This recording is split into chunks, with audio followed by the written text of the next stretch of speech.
Sit down, or I will have the sheriff drag you out of this courtroom by your hair." The words echo off oak-paneled walls, stained dark by a century of Mississippi humidity. Ceiling fans rotate overhead, pushing air thick enough to chew. A woman stands alone at the petitioner's table, black dress, still carrying the faint scent of funeral lilies. She does not sit. The man on the elevated bench leans forward. 31 years he has occupied that chair. 31 years of absolute dominion over who inherits what in Tulliver County. His nameplate reads Judge Floyd Beckham, but everyone here knows that the nameplate is redundant. In this room, in this county, he is the only name that matters. And he has just threatened to assault a woman he has never seen before. A woman who, in exactly 4 days, will place her hand on a Bible and become the first black justice in the 234-year history of the United States Supreme Court. But he does not know that. Not yet. The leather notebook in her hand catches the light as she opens it. Small, worn at the corners. The kind of notebook a law clerk might carry. The kind used to record every word spoken in rooms where words become weapons. Her pen moves across the page. Deliberate. Unhurried. "I am documenting this exchange for the record." Her voice carries no tremor, no heat. Just fact. The time is 10:47 a.m. March 14th, 2024. Judge Floyd Beckham has just threatened physical violence against a pro-se petitioner in open court. Beckham's face shifts from irritation to something darker. "You do not tell me what you are documenting in my courtroom." The pen keeps moving. Behind her, the courtroom door creaks open. A man in a tan uniform steps inside, hand resting on his belt. Sheriff Boyce Ryland, 58 years old, 240 pounds. The kind of weight that has learned to use gravity as a weapon. He catches Beckham's eye. A small nod passes between them. The woman notices. Writes that down, too. If you think you know where this is going, you're wrong. Like and subscribe because what happens next will leave you stunned. 72 hours earlier, the phone had rung at 5:47 a.m. Naomi Westbrook Hayes stood at her kitchen window in Georgetown, watching the Potomac catch the first gray light of morning. The coffee maker gurgled behind her. The Washington Post lay unread on the counter, its headline screaming something about congressional gridlock that would matter to someone else today. The caller ID showed a Mississippi area code, Tulliver County. She answered on the third ring. "Ms. Naomi?" The voice belonged to Erlene Patterson, her grandmother's neighbor for 40 years. Erlene, who had taught Naomi to make sweet potato pie when she was 7. Erlene, whose voice now carried the particular weight of news no one wants to deliver. "She passed in her sleep, baby. Around 2 this morning. I found her when I came to check on her for breakfast. She looked peaceful. She looked ready." Naomi did not speak for a long moment. Outside, a jogger passed on the sidewalk below, breath puffing white in the March air. The coffee maker beeped. The world continued its ordinary rhythm while something essential inside her went still. "I'll be there today." "I know you will, baby. I know." She ended the call, set the phone on the granite counter, looked at her reflection in the window glass, superimposed over the slowly brightening sky. 52 years old, 14 years on the D.C. Circuit Court of Appeals. 3 weeks since the Senate vote that had changed everything, 51 to 48, along lines so partisan that the number had become a punchline on late-night television. 4 days until the swearing-in ceremony at the White House, where the Chief Justice would administer an oath that 116 people had taken before her, none of whom had looked like her. And now this. Mabel Louise Westbrook, 91 years old, born in a sharecropper's cabin 3 miles from the land she would eventually own, raised 5 children on that land, buried 2 husbands in its red clay soil, and sent 1 granddaughter north with a suitcase full of hope and a Bible full of underlined verses about justice. That granddaughter now reached for the small leather notebook she had carried since her first day as a law clerk in 1994. Thurgood Marshall had given it to her, the last gift from a dying legend to a young woman he saw something in. She had filled dozens like it since. This one was nearly full. She opened to a fresh page and wrote, March 11th, 2024, 5:52 a.m. Grandmother Mabel deceased, returning to Tulliver County. Do not know what I will find. The flight to Jackson left at 11. She packed light. Black dress for the funeral, gray suit for whatever came after. The leather notebook went in her carry-on, along with her reading glasses and a folder of documents she had hoped never to need. The folder contained a copy of her grandmother's will, the real one, dated August 15, 2022. 2 witnesses, Elijah Fonville and Martha Dawkins. Everything left to Naomi, including the 60 acres that had been in the family since 1872. Her grandmother had sent her this copy 8 months ago, along with a note written in shaking cursive. Keep this somewhere safe. Things are getting strange down here. People asking questions about the land, making offers I didn't ask for. I told them no. I will always tell them no. That land is yours. Don't let anyone take it. Naomi had called her the next day, asked what was happening, who was asking. Don't worry yourself, Mabel had said. I handled men like that before you were born. I'll handle them now. You just focus on that big job they're considering you for. Make me proud. Those were the last words her grandmother had spoken to her about the land. Now Mabel was dead, and Naomi was flying south to find out what strange had become. The drive from Jackson to Tulliver County took 2 hours and felt like traveling backward through time. The interstate gave way to state highways, then to county roads lined with cotton fields and the occasional cluster of mobile homes. The GPS on her rental car lost signal twice. Tulliver County. Population 8,400. 62% black. 100% of county government controlled by people who did not look like the majority they governed. The math of Mississippi, unchanged since Reconstruction, merely rearranged. She passed the county line marker and felt something shift in her chest. Memory, maybe. Or warning. The house on Magnolia Road looked smaller than she remembered. Clapboard siding painted white, though the paint was peeling now. A porch that wrapped around 2 sides, where she had spent summer evenings listening to her grandmother tell stories about the people who had worked this land before them. The oak tree in the front yard was exactly as she remembered. Massive. Ancient. Its branches had shaded 5 generations of her family. Her great-great-grandfather had planted it in 1875, the year he bought the first 10 acres with money saved from 3 years of wage labor after emancipation. 60 acres now. Expanded through decades of careful purchase, strategic marriage, and the kind of determination that did not show up in history books. Naomi parked in the gravel drive and sat for a moment, hands still on the wheel. The house looked empty. Felt empty. A particular quality of stillness that only arrives when someone who filled a space has departed it. She got out, walked up the porch steps. The 3rd one still creaked. The door was unlocked. Inside, the smell of lemon furniture polish and something else. Something older. The particular scent of a life lived long and thoroughly. On the kitchen table, she found what she had feared. A document. Crisp white paper, clearly recent. A will, dated January 3, 2024, just 6 weeks before her grandmother's death. Naomi picked it up, read it once, read it again. The document bequeathed all real property, including the 60 acres at 147 Magnolia Road, to an entity called Tulliver Delta Development LLC, for purposes of community improvement and economic development. The signature at the bottom read, Mabel Louise Westbrook. But the handwriting was wrong. The slant was off by 15 degrees. The pressure was too consistent, lacking the tremor that had marked her grandmother's writing since her stroke in November. The loops on the L's curved the wrong direction. Naomi had spent 30 years reading documents, analyzing signatures, building cases on the minute variations that distinguished authentic from forged. This signature was a fake, a good fake, but a fake nonetheless. She photographed the document with her phone.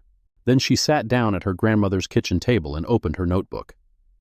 March 11, 2024, 3:47 p.m. Found fraudulent will at grandmother's residence.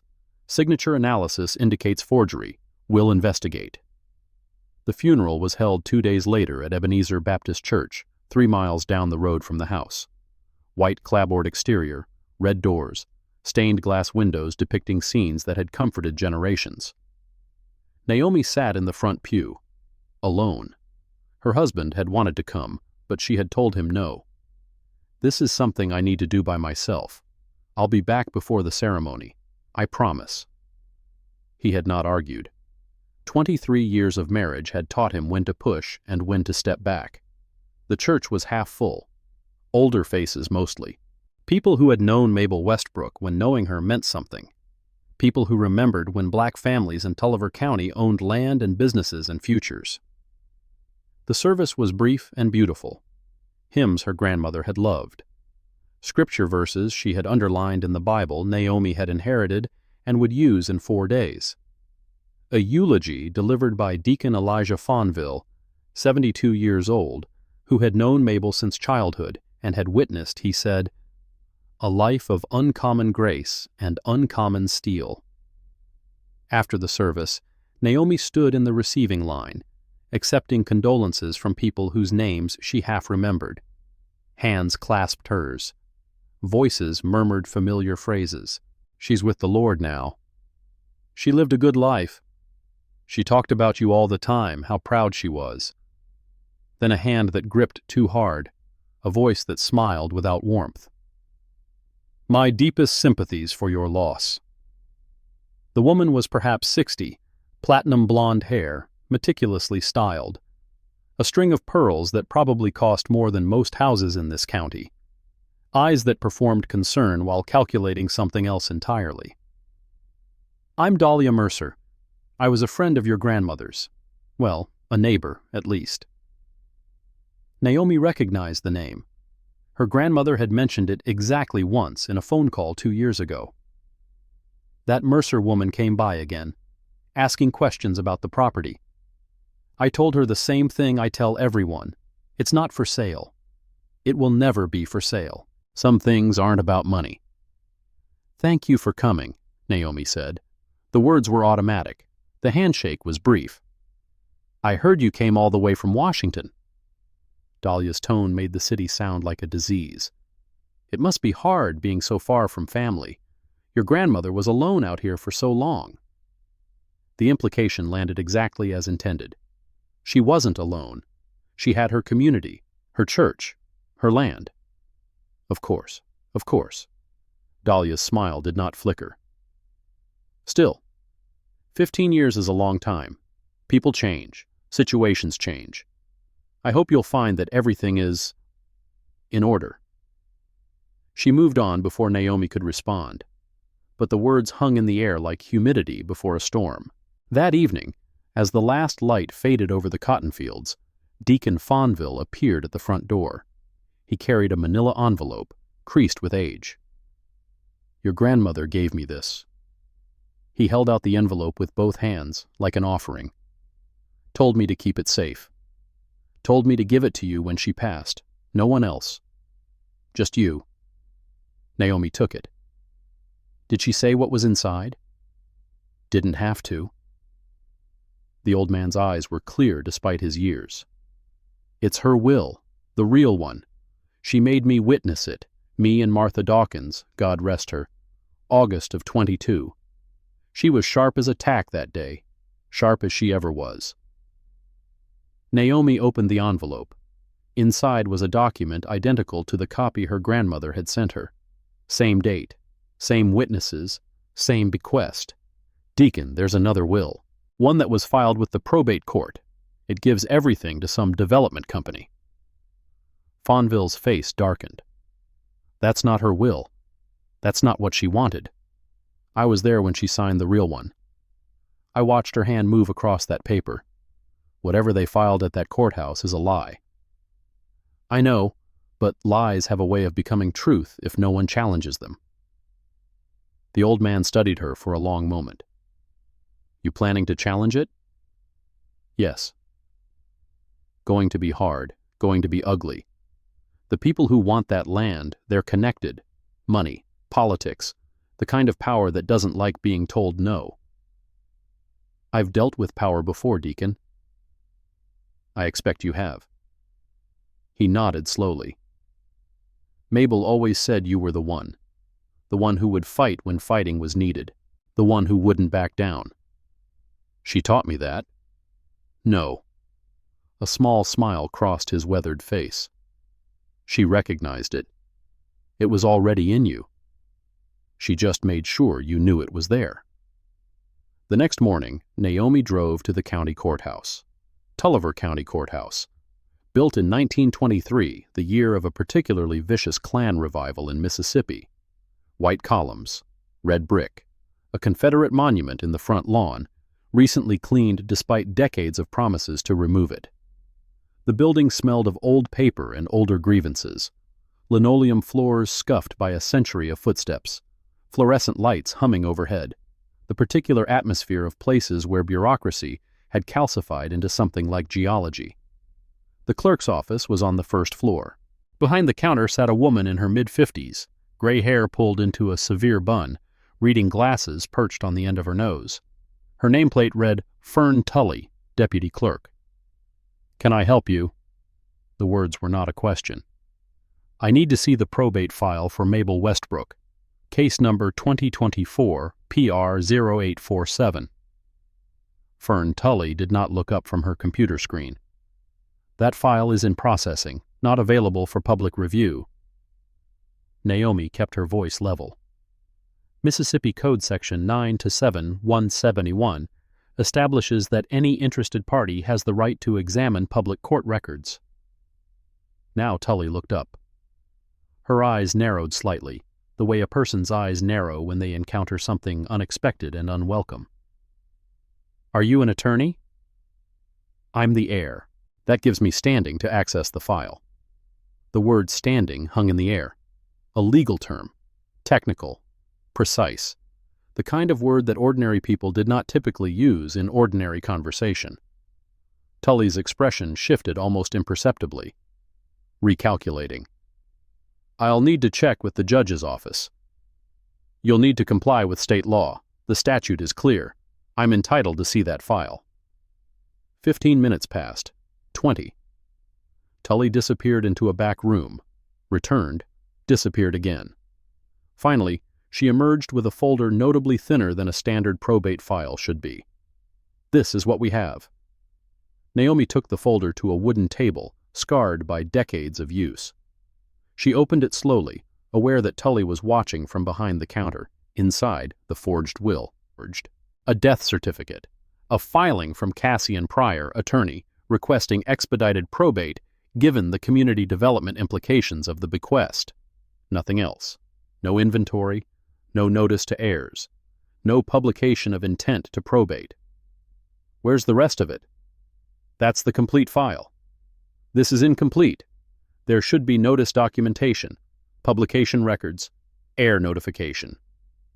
Tully's face remained blank. If it's not in the file, it doesn't exist. Naomi photographed every page. Then she closed the folder and slid it back across the counter. I'll be filing a formal contest, today, under Mississippi Code Section 91-7-145. The judge won't be happy about that. The judge isn't supposed to be happy or unhappy. The judge is supposed to apply the law. Tully's expression suggested that this was the most naive thing she had heard in years. 30 minutes later, Naomi stood outside Pryor and Associates, the only law office on the courthouse square. A brass plaque by the door announced, Cassian Pryor, attorney at law, Esther 2008. She walked in without an appointment. The receptionist, a young woman with elaborately painted nails, looked up with practiced disinterest. Can I help you? I need to speak with Mr. Pryor about the Westbrook estate. The name produced an immediate effect. The receptionist's eyes widened slightly before professional composure reasserted itself. Let me see if he's available. He was. Of course he was. He had been expecting her. Cassian Pryor's office occupied the corner of the building, with windows overlooking the courthouse lawn. The man himself was mid-40s, lean, with the kind of carefully maintained tan that suggested regular golf outings. His suit was gray, his tie red, his smile the precise temperature of refrigerated insincerity. "Ms. Westbrook, please sit down. I'm so sorry for your loss." Naomi remained standing. "The will you filed is fraudulent." Pryor's smile did not waver. "That's a serious accusation. Do you have evidence to support it?" "My grandmother couldn't have signed that document. She suffered a stroke in November that destroyed her fine motor control. She couldn't hold a pen, let alone sign her name." "I have video documentation proving otherwise. Your grandmother was fully competent when she executed that will." "Then you have video documentation of a crime, because that signature is not hers." Pryor leaned back in his leather chair. "Miss Westbrook, I understand this is an emotional time. Losing a loved one often leads to irrational thoughts, unfounded suspicions. Perhaps you should take some time to grieve before making allegations you'll later regret." "I want to see that video." "That's privileged client material. You'll have access during discovery if you choose to pursue this in court." "I will pursue it. And I will also be filing a complaint with the Mississippi State Bar regarding your conflict of interest. You drafted a will that benefited an entity you represent. That's a violation of Rule 1.7. For the first time, something flickered behind Pryor's polished facade. A micro-expression. Recognition. Perhaps the first inkling that this woman might be more than she appeared. "You seem to know a great deal about legal ethics for someone who claims not to be a lawyer." "I read." She turned and walked out before he could respond, but she could feel his eyes on her back all the way to the door. This is getting good. Hit that subscribe button and stick around because the real battle is just beginning. That evening, Naomi sat at her grandmother's kitchen table, the two wills spread before her. The real one, the fake one. Side by side, they told a story of institutional fraud so brazen it almost demanded admiration. Someone had decided to steal 60 acres of land from a dead woman. They had forged documents, filed them with the court, and counted on no one noticing. Or, if someone noticed, counted on no one being able to fight back. They had not counted on her. She opened her laptop and began to research. Tulliver Delta Development LLC, registered in Delaware, which meant minimal public disclosure requirements. Registered agent, Cash and Pryor. Primary business, land acquisition and community development. Annual revenue, $4.2 million. The company had acquired 17 properties in Tulliver County over the past decade. She found records for 9 of them. All had followed the same pattern. Elderly black landowner dies.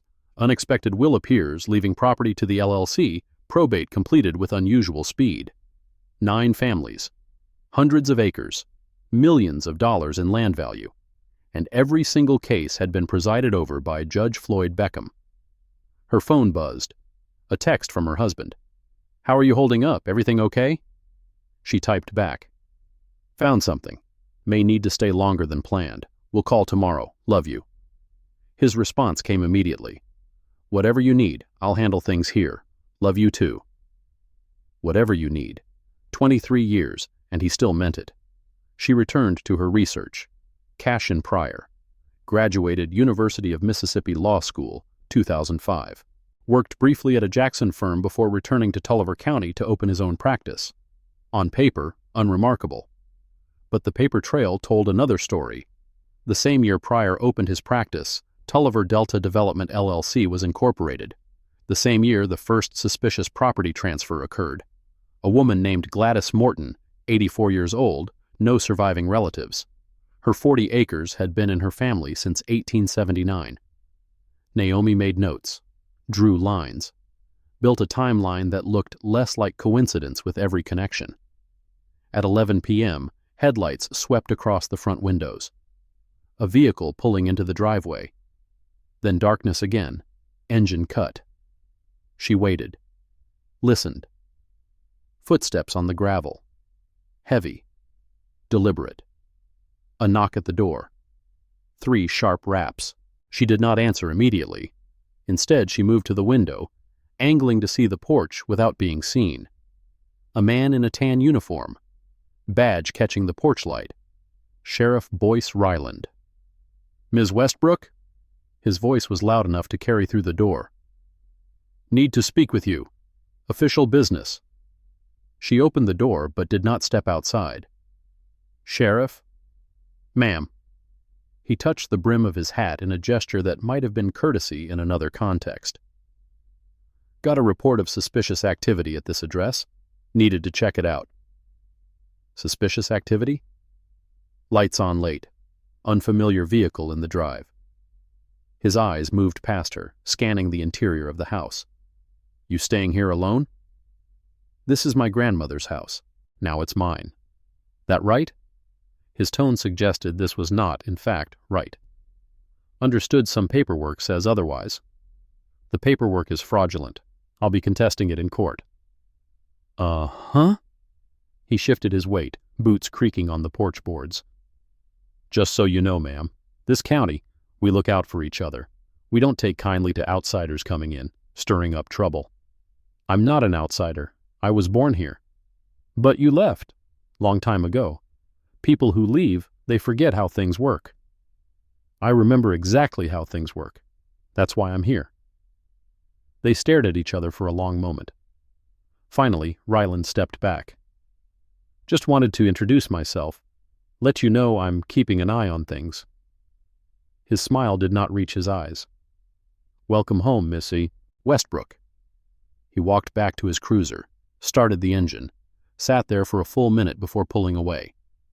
Naomi locked the door, then she added to her notes. "March 12th, 11:23 p.m. Sheriff Ryland. Intimidation visit. We don't take kindly to outsiders stirring up trouble." The courthouse opened at 8 a.m. Naomi was there at 8:01. Fern Tully looked up from her computer with an expression that suggested she had been expecting this and dreading it. "I'm filing a formal will contest under Section 91(7)(145). I'm also requesting an emergency hearing under Rule of Probate Procedure 6.1. Emergency hearing requests have to be approved by the judge. Then submit my request to the judge." Tully's fingers moved over her keyboard with the speed of someone hoping that slowness might make the problem go away. "The judge has a very full calendar. I don't know when he'll be able to review this." The rule specifies 72 hours for emergency matters involving potential fraud. "Ma'am, I don't make the rules. I just process the paperwork." "Then process it." The keyboard clicking stopped. Tully looked up, and for a moment, something that might have been sympathy flickered across her face. Or warning. "You don't know what you're getting into. These people, they don't lose. They don't know how to lose, and they don't let anyone teach them. Everyone has to learn sometime." 20 minutes later, Naomi had a hearing scheduled for 10:30 the following morning. Emergency docket. Judge Floyd Beckham presiding. She spent the rest of the day preparing, organizing documents, rehearsing arguments, reviewing the Mississippi rules of evidence that she had not looked at in years, but that came back to her like muscle memory. At 4 in the afternoon, her phone rang. A Jackson area code. "Ms. Westbrook, this is Silas Beaumont. I'm a lawyer here in Tulliver County. I saw your name on the emergency docket and, well, I wanted to reach out." "Why?"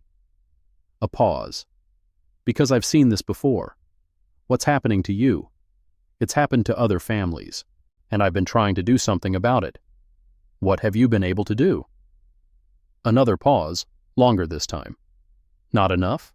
"Not yet. But maybe, if we work together." "I'm at 147 Magnolia Road. Can you come by this evening?" 7 o'clock? I'll be here." Silas Beaumont was younger than she expected. Late 20s, maybe 30. Brown suit, slightly rumpled. A briefcase that had seen better days. The kind of young lawyer who believed the law could still be a tool for justice and had not yet been fully disabused of that notion. He spread 9 folders across her grandmother's kitchen table. 9 families. 9 suspicious wills. 9 properties transferred to Tulliver Delta or its affiliates. "I've been collecting these for 2 years, since I opened my practice. Nobody wanted to talk about it at first, too scared. But after what happened to the Henderson family, people started coming to me. What happened to the Henderson family? James Henderson, 87 years old, owned 35 acres east of town, died in his sleep last March. 2 weeks later, a will appeared leaving everything to Tulliver Delta. His daughter tried to contest it. Judge Beckham ruled against her in 6 days. 6 days. The whole process usually takes months. What happened to the daughter? Silas's face tightened. She kept pushing, filed complaints, wrote letters to the state bar, the judicial commission, the attorney general. 3 months later, she was arrested for disorderly conduct outside the courthouse, spent 2 nights in jail. When she got out, her house had been vandalized, windows broken, a message painted on her door. What did it say? Leave. He let that word sit for a moment. She left, moved to Memphis. I haven't been able to reach her since. Naomi looked at the folders spread before her. 9 families, 9 lives disrupted, an entire community systematically stripped of its inheritance. How did no one notice this? People noticed, but noticing isn't the same as doing something about it. The people affected are mostly poor, mostly old, mostly without connections. Their children moved away. Their grandchildren don't even know this place exists. When they're gone, there's no one left to fight. There's you. I'm one lawyer with a 2-room office above a hardware store. Pryor has the entire county establishment behind him, the judge, the sheriff, the county commissioners, even the bank. Then we'll go above them, federal court, civil rights division. Silas stared at her. You can do that? Anyone can do that. All you need is evidence and standing. You talk like someone who's done this before. I've read some cases. He did not look convinced, but he did not push further. They worked until midnight, organizing the evidence, building a timeline, identifying patterns that would support a claim of systematic civil rights violations. When Silas finally left, Naomi sat alone in the kitchen, surrounded by documents that told a story of institutional theft spanning a decade. Somewhere in this county, people had decided that black families did not deserve to keep what their ancestors had earned. That history could be erased with a forged signature and a compliant judge. That legacy could be sold to the highest bidder as long as the right palms were greased. They had been right for 10 years. Tomorrow, that would begin to change. The courtroom was smaller than she remembered. Or maybe it just felt smaller, crowded as it was with the weight of expectation. 8 chairs in the gallery, 6 of them occupied. Fern Tully in the back row, ostensibly to observe but actually to report. Dahlia Mercer near the front, pearls gleaming. An older man Naomi did not recognize, scribbling notes. Silas Beaumont in the corner, trying to look inconspicuous and failing. At the respondents' table, Cashin Pryor sat with studied confidence, a stack of documents before him. Beside him, a man Naomi had not seen before. Expensive suit, gold cufflinks, the kind of grooming that required professional attention. Harrison Galt, Silas had warned her that morning. Big firm lawyer from Jackson. Shows up when Tulliver Delta faces real opposition, which means they're taking you seriously. Good. It's not good. Galt hasn't lost a case in Tulliver County, ever. Judge Floyd Beckham entered at exactly 10:30. The bailiff called the court to order. Everyone rose. Everyone sat. Beckham looked at Naomi the way a cat looks at a mouse that has wandered into its territory. This is an emergency hearing on case number 2024 PR 0847 in the matter of the estate of Mabel Louise Westbrook. His voice was flat, bored, as though the outcome had already been decided and this proceeding was merely a formality. The petitioner has filed a will contest alleging fraud. Ms. Westbrook, do you have counsel? I'm representing myself, Your Honor. Pro se. The words dripped with contempt. Very well. You may present your case. She stood. Thank you, Your Honor. I am contesting the will filed on January 3rd of this year on 2 grounds. First, the signature is a forgery. My grandmother suffered a stroke in November of 2023 that destroyed her fine motor control. Medical records confirm she was physically incapable of signing her name at the time that will was allegedly executed. Galt rose. Objection. Petitioner has not produced these medical records. I have requested them from Tulliver County Hospital. The request is being processed. Then the records are not in evidence and cannot be referenced. Beckham nodded. Sustained. Ms. Westbrook, you cannot make claims based on evidence you don't have. She continued, voice steady. Second, I have a prior will, dated August 15, 2022, with 2 witnesses, one of whom is alive and can testify. This will leaves all property to me. Under Mississippi law, a later will only supersedes an earlier one if properly executed. Given the evidence of forgery, the later will should be set aside. What evidence? Beckham's voice sharpened. You've referenced medical records you don't have. What actual evidence do you have? I have the 2 wills. I have a forensic comparison of the signatures showing inconsistencies in pen pressure, letter formation, and stroke angle. Performed by whom? By me. I have training in document analysis. Pryor stood. Your Honor, the petitioner is not a certified document examiner. Her opinion is not admissible as expert testimony. I'm not offering expert testimony. I'm offering personal observation that forms the basis for my claim. Your personal observation, Beckham said slowly, does not constitute evidence. It constitutes speculation. Do you have anything else? I have Deacon Elijah Fonville, who witnessed my grandmother signing the true will in August of 2022. He can testify that she was competent at that time and that she expressed no intention of changing her estate plan. One witness's recollection of events 2 years ago, against a will properly filed with this court, witnessed by 2 individuals, and consistent with the decedent's expressed wishes. Those witnesses are Mr. Pryor himself and an individual named Derek Gaines. I've been unable to locate Mr. Gaines. He appears not to exist. That's a serious accusation, Galt interjected. Ms. Westbrook is implying that counsel fabricated a witness. I'm stating that I cannot find any record of Derek Gaines in Mississippi, no driver's license. No voter registration, no property records. If he exists, I would like him to testify. Your inability to locate someone doesn't mean they don't exist. Beckham's voice was cold now. It means you're not very good at research. The gallery stirred. Dahlia Mercer smiled. Naomi did not react. She had expected this, had prepared for it. What she had not prepared for was what happened next. Your Honor, Galt said, rising, we move to dismiss this contest with prejudice. The petitioner has presented no admissible evidence, only speculation and innuendo. She is wasting this court's time and harassing a legitimate corporate entity engaged in beneficial community development. Motion is granted. The words came so quickly that Naomi almost missed them. 3 words. Case dismissed. 60 acres, 152 years of family history, erased in the time it took to draw breath. Your Honor, I haven't finished presenting my case. You don't have a case. You have complaints and accusations without foundation.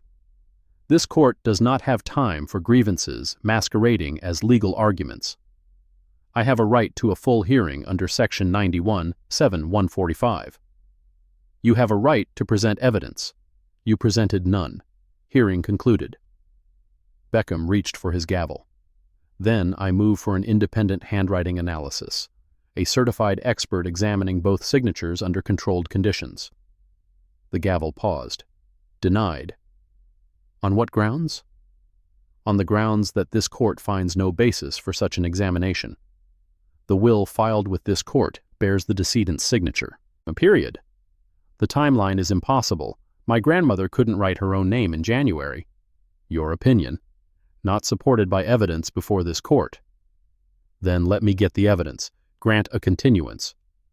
Denied. Ms. Westbrook, I suggest you leave this courthouse and return to wherever you came from. Your grandmother made her wishes clear. Tulliver Delta will develop that land for the benefit of this entire community. Your interference helps no one. He brought the gavel down. The sound echoed like a gunshot. Court is adjourned. Naomi did not move. Around her, people began to stir. Pryor and Galt exchanged satisfied glances. Dahlia Mercer rose, smoothing her skirt. And then, quietly, Naomi began to write in her notebook. Beckham noticed. His face reddened. "The hearing is over, Ms. Westbrook. Whatever you're writing, I'm documenting this proceeding for appeal. Date, time, rulings, and grounds for reversal. I intend to file with the Mississippi Supreme Court by end of business today." "File whatever you want. It won't change anything." "We'll see." She turned and walked toward the door. Silas fell into step beside her, but neither spoke until they were outside, in the March sunlight, away from listening ears. "That was—" he trailed off. "That was expected. He was never going to rule in my favor. The system is too far gone for that." "So what now?" "Now we go over his head." She pulled out her phone. "I need to make some calls." But before she could dial, a heavy hand clamped down on her shoulder. Sheriff Ryland. His grip was firm enough to hurt. "Ms. Westbrook, I need you to come with me." She did not turn around. "Am I under arrest?" "Just some questions. About a complaint we received." "What complaint?" "Trespassing, at the Westbrook property." "That's my property." "That's in dispute, isn't it?" His voice was close to her ear now, breath carrying the faint smell of tobacco. "Way I hear it, that property belongs to someone else. The case was just dismissed. The judge ruled the will is valid." "Then you're trespassing on private property owned by Tulliver Delta, and they want you removed." He began to pull her toward his cruiser. His grip tightened when she tried to twist free. "This is unlawful detention. You have no probable cause." "I have a complaint and a court order. That's all I need." "What court order?" "The case just ended 10 minutes ago." Funny how that works. His smile was visible in her peripheral vision. Judge Beckham moves fast when community interests are at stake. She planted her feet. "I want to see the order." "You can see it at the station, after we have our conversation." A crowd was gathering now, people emerging from the courthouse, drawn by the commotion, cell phones rising to record. Silas stepped forward. "Sheriff, I'm this woman's attorney. You need to—" "Back off, Beaumont. This doesn't concern you." "It absolutely concerns me. You're detaining my client without—" Ryland's free hand moved fast, a shove that sent Silas stumbling backward, nearly falling on the courthouse steps.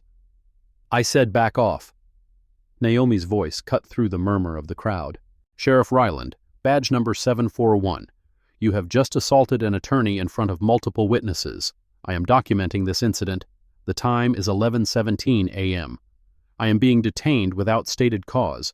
I have asked to see the court order authorizing my detention and have been refused." "Keep talking. Every word you say is going in my report." "Good. I hope it is." He pulled harder now, dragging her toward the cruiser. Her shoes scraped against concrete.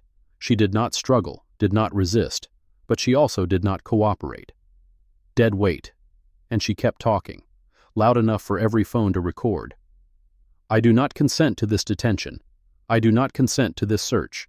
I am invoking my right to remain silent and my right to an attorney. I want my attorney present before any questioning." Ryland shoved her against the side of the cruiser. The metal was hot from the Mississippi sun. His forearm pressed against her upper back, pinning her. "You know what your problem is?" His voice was low now, just for her. "You think those fancy words mean something. You think the law is going to protect you. But down here, I am the law. The judge, the lawyers, the whole damn county. We decide what's legal and what isn't. And right now I've decided that you're a trespasser and a troublemaker who needs to learn how things work." He pulled her arms behind her back. Cuffs clicked shut, cold metal biting into skin. "You're making a mistake. Only mistake I see is you coming back here thinking you could change anything." He opened the cruiser door. "Get in." She did not get in. She turned slowly and looked him in the eye. "In 4 days, I am going to remember this moment. And so are you." Something flickered in his expression. Uncertainty. the first crack in his confidence.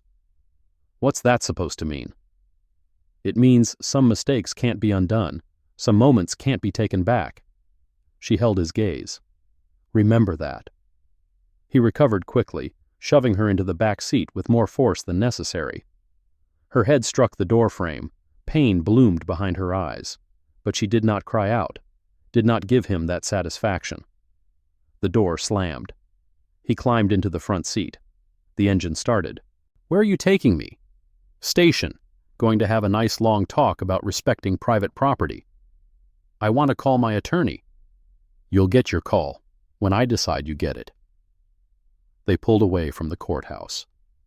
In the rearview mirror she could see Silas running toward his car. Kezia Harmon, she noticed now, had been standing at the edge of the crowd, camera raised, recording everything. Good. The police station occupied a squat brick building 3 blocks from the courthouse. Inside, the air conditioning labored against the heat, creating an atmosphere of artificial chill that did nothing to dispel the sweat already dampening Naomi's back. Ryland led her through a reception area where a young officer looked up with surprise, through a heavy door, down a hallway painted the color of institutional despair. The interview room was exactly what she expected. Metal table bolted to the floor, 2 chairs, overhead light designed to eliminate shadows and comfort alike. Sit. She sat. The cuffs were still on, arms behind her back, shoulders already aching from the unnatural position. My phone call. In a minute. I have a constitutional right to contact an attorney. And I have a responsibility to process you first. Patience. He left her alone. The door closed with a click that suggested electronic locks. A camera in the corner, red light blinking. She waited. 5 minutes, 10, 15. At the 20-minute mark, the door opened again, but it was not Ryland who entered. Cassian Pryor walked in like he owned the room, because, in a sense, he did. Ms. Westbrook. He settled into the chair across from her, unbuttoning his suit jacket with practiced ease. This has gotten out of hand. I'd say it started out of hand. You forged my grandmother's will. Prove it. I intend to. He smiled. With what? The judge dismissed your case. You have no standing to pursue this further in state court. Federal court has different standards. The smile flickered. You're going to file a federal case? Based on what? Hurt feelings? Based on a pattern of civil rights violations spanning 10 years, 13 families, systematic deprivation of property rights, the kind of thing that interests the Justice Department. You've been talking to Silas Beaumont. He's been spinning that conspiracy theory for years. No one's listening. Maybe they weren't. Maybe they will now. Pryor leaned forward. Let me explain something, Ms. Westbrook. I've checked into you. Naomi Westbrook Hayes, 40 years in Washington, D.C. Went to some fancy law school. Made some money. Think you can come back here and fix things for the poor, benighted folks you left behind. He paused, enjoying the moment. But here's what you don't understand. This county has been running the same way for 100 years. Before Beckham, there was another judge. Before Tulliver Delta, there were other companies. The names change. The system doesn't. And no amount of federal court filings is going to change that. The Voting Rights Act changed things. The Civil Rights Act changed things. And they're still fighting over those 60 years later. How long are you willing to wait? As long as it takes. He studied her for a long moment. You know what I think? I think you're bluffing. I think you're a smart woman who got in over her head and is now looking for a graceful exit. So let me give you one. He pulled a document from his jacket pocket, unfolded it, slid it across the table. A quitclaim deed. You sign this, you surrender any claim to the Westbrook property. In exchange, Tulliver Delta will pay you fair market value, $150,000. That land is worth 5 times that. That land is worth what someone is willing to pay. And right now, I'm the only buyer. Take the money, Ms. Westbrook. Go back to Washington. Forget this ever happened. My grandmother's body isn't even cold. and you're asking me to sell her legacy. I'm offering you a way out, a generous one. You're offering me silence, and you're not getting it." She pushed the document back across the table. It was awkward with her hands cuffed behind her, but she managed. Pryor's expression hardened. "You're making a mistake. You made the mistake 10 years ago, when you decided that black families' land was yours to take, when you decided that history could be bought and sold, when you decided that no one would ever fight back." She leaned forward. "I'm fighting back, and I'm not stopping until every family you've stolen from gets justice." For a long moment, silence filled the room. The camera blinked. The fluorescent lights hummed. Something in Pryor's eyes shifted, the calculation of a man who had just realized his opponent might be more dangerous than expected. "You'll regret this," he said finally. "No, you will." He stood abruptly, knocking his chair back. "She's all yours, Sheriff." Ryland entered as Pryor left. The door closed behind them. "Well?" The sheriff settled into the vacated chair. "Sounds like you turned down a good offer. I want my phone call. You'll get it when we're done here." "We're done. I have nothing to say without my attorney." "Then just listen." He leaned back, lacing his fingers behind his head. "I've been sheriff of this county for 16 years.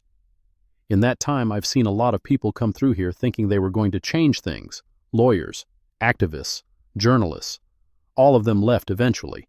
Some sooner, some later. One way or another." "Is that a threat?"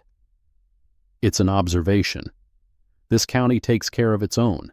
It also takes care of its problems. Right now, you're a problem. I'm a citizen exercising my constitutional rights.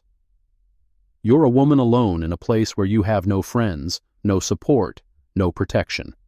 Whatever you think you're going to accomplish here, it's not going to happen. The smart thing, the safe thing, is to go home. This is my home." "Not anymore, it isn't." He stood. "I'm going to let you make your phone call now. Then you're going to spend the night thinking about your choices. In the morning, if you're smart, you'll take that deal and get on a plane. If you're not smart—" He let the sentence trail off. "Your call. Literally." He escorted her to a phone mounted on the wall. The cuffs came off, finally. Her shoulders screamed as blood flow returned. She dialed Silas Beaumont's number. "Naomi? Are you okay? Where are you?" "Police station. They're holding me overnight." "On what charges?" "Trespassing, apparently. Also criminal mischief, though no one's told me what I supposedly damaged." "That's ridiculous. The court order was issued while you were still in the courthouse. There's no way—" "I know. Document everything. And, Silas, there's a phone number I need you to call." She gave him a 202 area code, a direct line that was supposed to be used only for emergencies. "Who is this?" "Someone who can help. Tell them what's happening. Use my name. Tell them I said, 'The situation has escalated and I need extraction protocols.'" "Extraction protocols? Who are you?" "Just make the call, please." She hung up before he could ask more questions. The cell they put her in was small, clean, and obviously designed for intimidation rather than incarceration. Single bunk, metal toilet, a window too high to see out of. Naomi sat on the bunk and waited. The hours passed slowly. Dinner came, lukewarm and tasteless.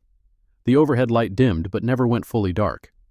She could hear voices in the distance, footsteps, the occasional slam of a door. At 2 a.m., something changed. Footsteps approaching, multiple people, moving quickly. Her cell door opened. Ryland stood there, face pale in the fluorescent light. "You have visitors," he said. His voice sounded different, smaller. She stood slowly. "What kind of visitors?" "Federal." 3 people in dark suits stood in the station's lobby. 2 men, 1 woman. All wore the particular expression of government employees who had been rousted from bed and were not happy about it. The woman stepped forward. "Justice designate Hayes?" Naomi's breath caught. You're not supposed to use that title. Not yet. Circumstances have changed, ma'am. The Attorney General received a very disturbing phone call 3 hours ago. We're here to ensure your safety and assess the situation. Ryland's face went a shade paler. Justice, what? We'll be reviewing the circumstances of Ms. Hayes's detention, the woman continued, not bothering to look at him, including the court order that was signed approximately 3 minutes after the hearing concluded, the one that predates the dismissal by 7 minutes, according to the timestamp. She produced a document. The court order Ryland had referenced. The timestamp was clearly visible. An impossibility, unless the order was prepared before the hearing even started, which would suggest coordination between the judge and the parties seeking to remove Ms. Hayes from the property. Ryland said nothing. His jaw worked, but no words came out. Ma'am, the woman turned back to Naomi. We have a car outside. We'd like to take you to Jackson for a full briefing. I'm not leaving, not until this is resolved. With respect, ma'am, the situation here has become compromised. Your security... I appreciate your concern, but I came here to protect my grandmother's land, and I'm not leaving until it's protected. The woman exchanged a glance with her colleagues. Ma'am, the White House has expressed concern. Then tell the White House I'm fine. I'm exactly where I need to be. At least let us provide a security detail. Naomi considered this. Discreet? Very. Then yes. And in the morning, I want a meeting with the Civil Rights Division. I have evidence of a systematic scheme to deprive black landowners of property rights in this county. It's been going on for 10 years. The woman nodded slowly. That's quite an allegation, ma'am. It's not an allegation. It's documented fact. She turned to Ryland, who stood frozen by the booking desk. Sheriff, I'll need copies of all paperwork related to my detention. By 9 a.m. He stared at her. The power dynamic had shifted so completely that he seemed unable to process it. Ma'am, the female agent said, we should really... One more thing.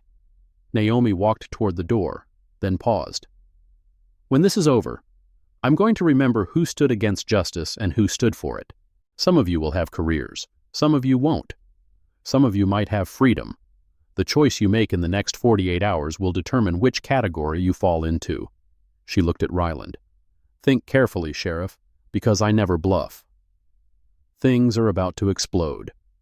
Drop a comment if you think she should take them all down, and make sure you're subscribed, because Part 2 is going to be insane.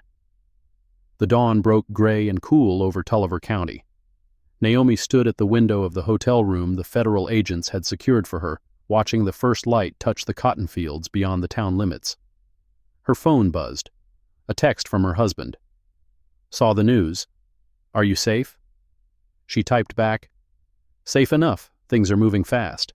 Might need to delay the ceremony. His response came immediately. Do what you need to do. I'll handle things here. Proud of you. Proud. She wondered if he would still be proud when he learned everything. The detention, the forged documents, the decade-long conspiracy she had stumbled into while grieving her grandmother. At 8 a.m., there was a knock at the door. Silas Beaumont stood in the hallway, looking like he had not slept. I have news, good and bad. Good first. The Mississippi State Bar has fast-tracked an investigation into Cassian Pryor. Apparently, your complaint triggered something. Someone else had filed a complaint years ago that was buried. Now it's been unburied. Who filed the original complaint? The Henderson daughter. The one who was driven out of town. Turns out she didn't give up. She just went underground, started building a paper trail from Memphis. Can you find her? Already have. She's willing to talk, willing to testify. Naomi felt something loosen in her chest. And the bad news? Judge Beckham recused himself from your case. That's bad? He recused it to Judge Marcus Webb. I don't know that name. You wouldn't. He's been on the bench for 8 months, appointed by the governor to fill a vacancy. And guess who his wife's brother is? Tell me. Cassian Pryor. Of course. The game was rigged at every level. Every exit led back into the maze. "It doesn't matter," she said finally. "We're not fighting this in state court anymore." "Then where?" "Federal court. The Justice Department is sending a team. They should be here by noon." Silas stared at her. "How do you know that?" "Because I called them." "You called the Justice Department, and they're just sending a team?" "It's complicated." "I think you need to tell me what's going on. Who are you, really?" Naomi considered him. Young, earnest, fighting a battle he believed in, despite every indication that it was hopeless. "What I'm about to tell you doesn't leave this room." "Okay." "I'm not just Mabel Westbrook's granddaughter. I'm going to be a Supreme Court justice. In 4 days. I was confirmed by the Senate last week." The silence that followed was absolute. Silas's face went through a series of expressions, starting with disbelief and ending somewhere around awe. "You're Justice Naomi Hayes?" "The Naomi Hayes?" "I prefer Westbrook Hayes. It's my grandmother's name." "But that means when Ryland—" He trailed off, apparently unable to complete the thought. "They didn't know, and I wasn't going to tell them. I wanted to see what would happen, what they would do when they thought they were dealing with just another black woman trying to protect her family's land. They arrested you, a Supreme Court justice. Nominee, not sworn in yet. Still, do they know now?" "They're about to." At noon, exactly as predicted, a convoy of black SUVs pulled into the parking lot of the Tulliver County Courthouse. Federal plates, tinted windows, the kind of vehicles that announced serious business without saying a word. Marcus Webb emerged from the lead vehicle, supervisory attorney, Civil Rights Division. He was tall, gray-templed, with the particular bearing of someone who had spent decades fighting battles most people didn't know existed. "Justice-designate Hayes," he extended his hand. "I wish we were meeting under better circumstances." "So do I, but these are the circumstances we have. My team has reviewed the materials you provided. The pattern is clear. What's happening in this county constitutes systematic civil rights violations under 18 U.S.C. sections 241 and 242. We're opening a full investigation." "What does that mean practically?" "It means subpoenas. It means depositions. It means every email, every document, every bank record related to Tulliver Delta and its affiliates.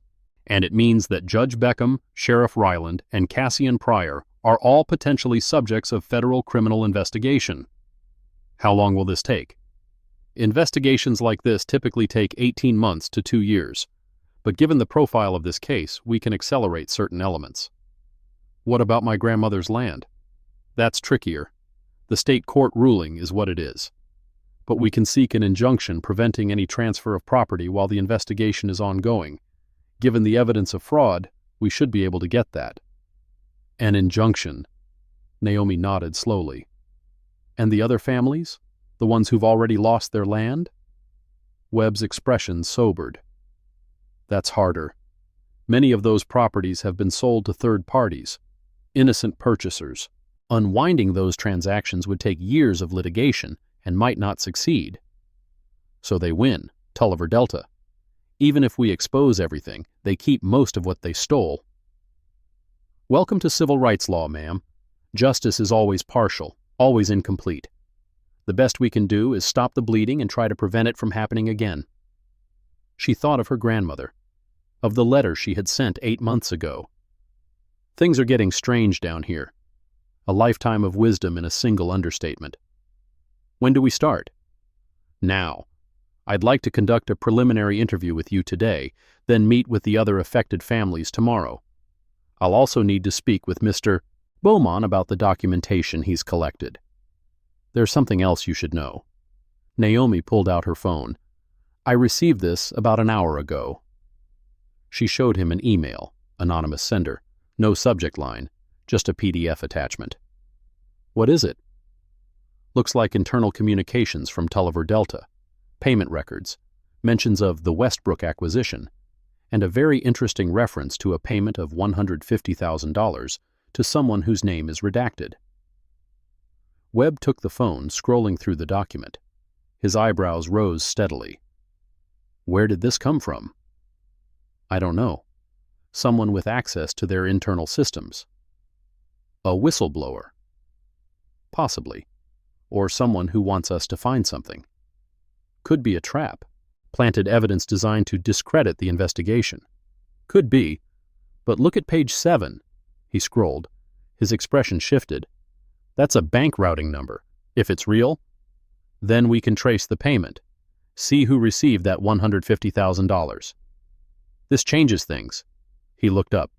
If we can identify the recipient, we might be able to flip them, get testimony about the entire operation. That's what I was thinking. Webb pocketed his own phone. I need to make some calls. Can you be at the Federal Building in Jackson by 4 p.m.? I'll be there. The afternoon passed in a blur of activity, depositions, document reviews, phone calls that stretched across time zones, the machinery of federal justice slowly grinding into motion.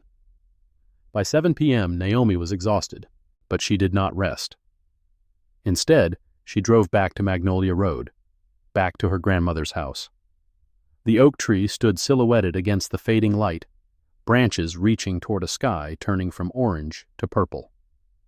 She sat on the porch swing where Mabel had told her stories about the family, about the land, about the 150 years of struggle that had brought them to this moment.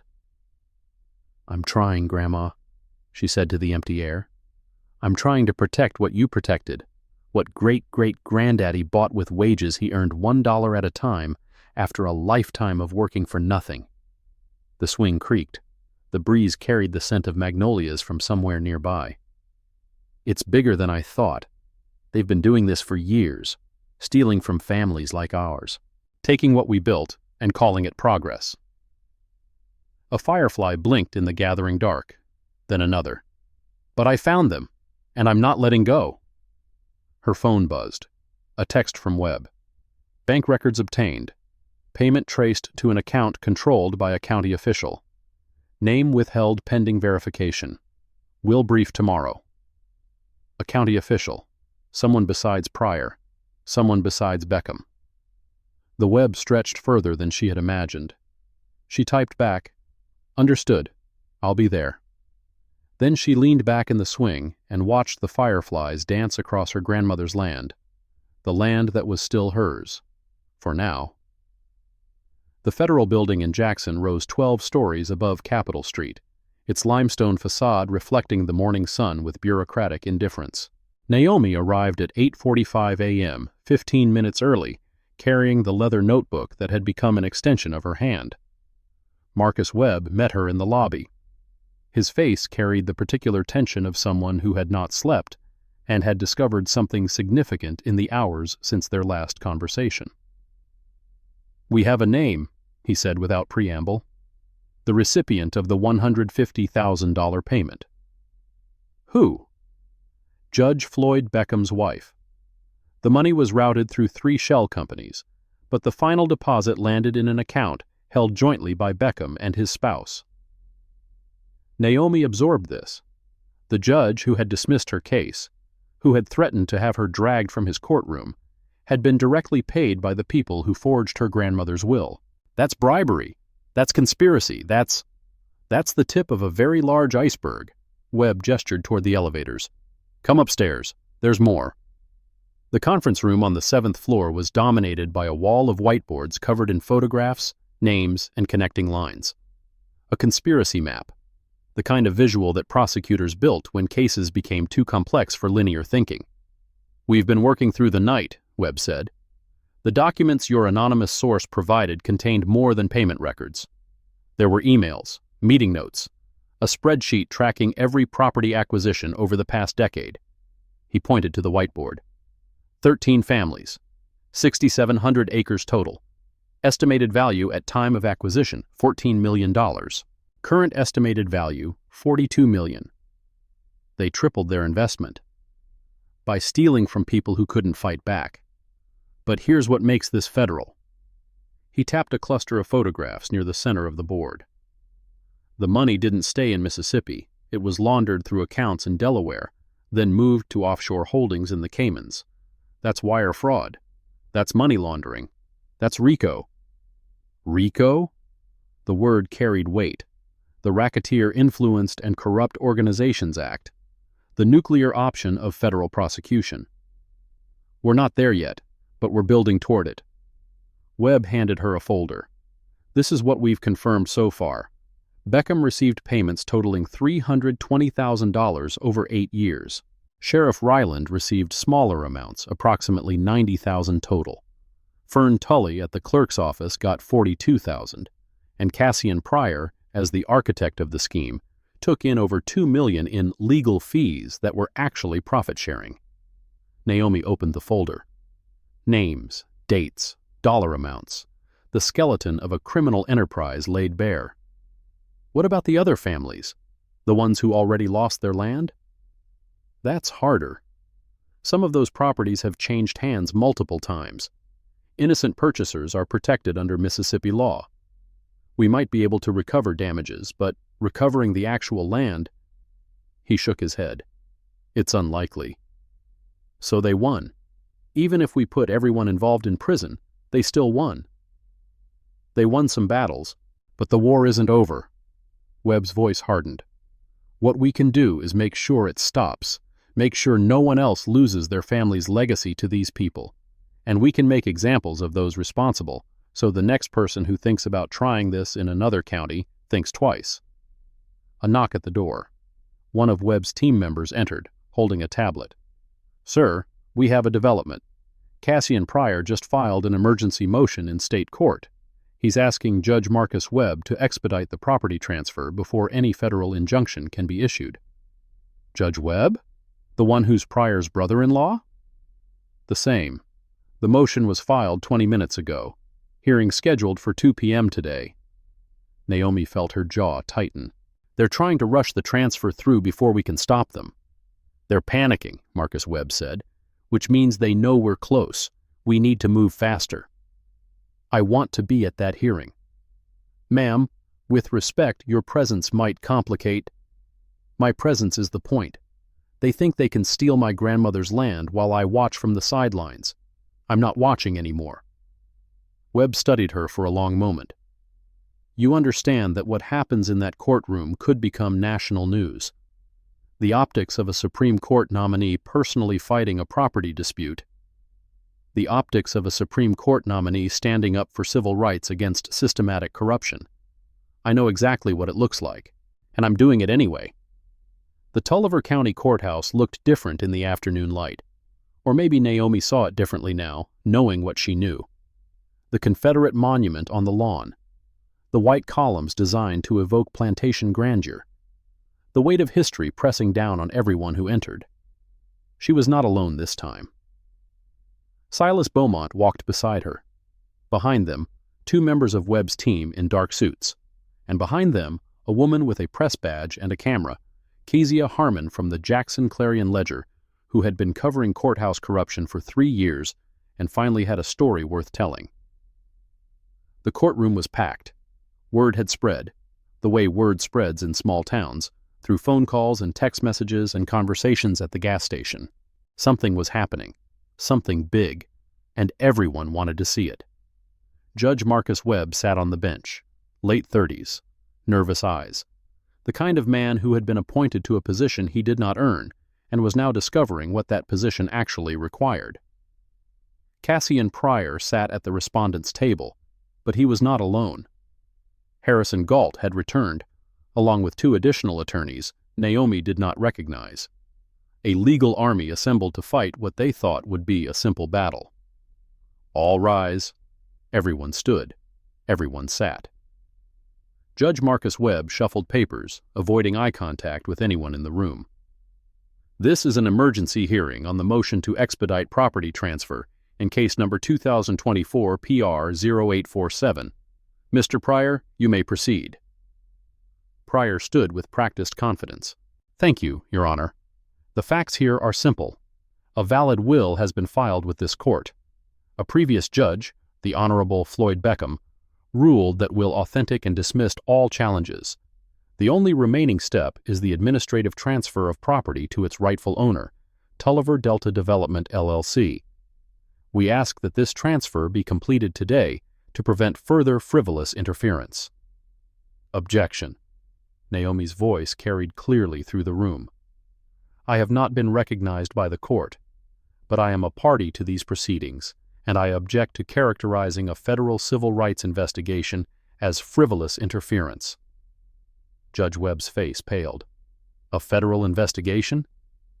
Yes, Your Honor.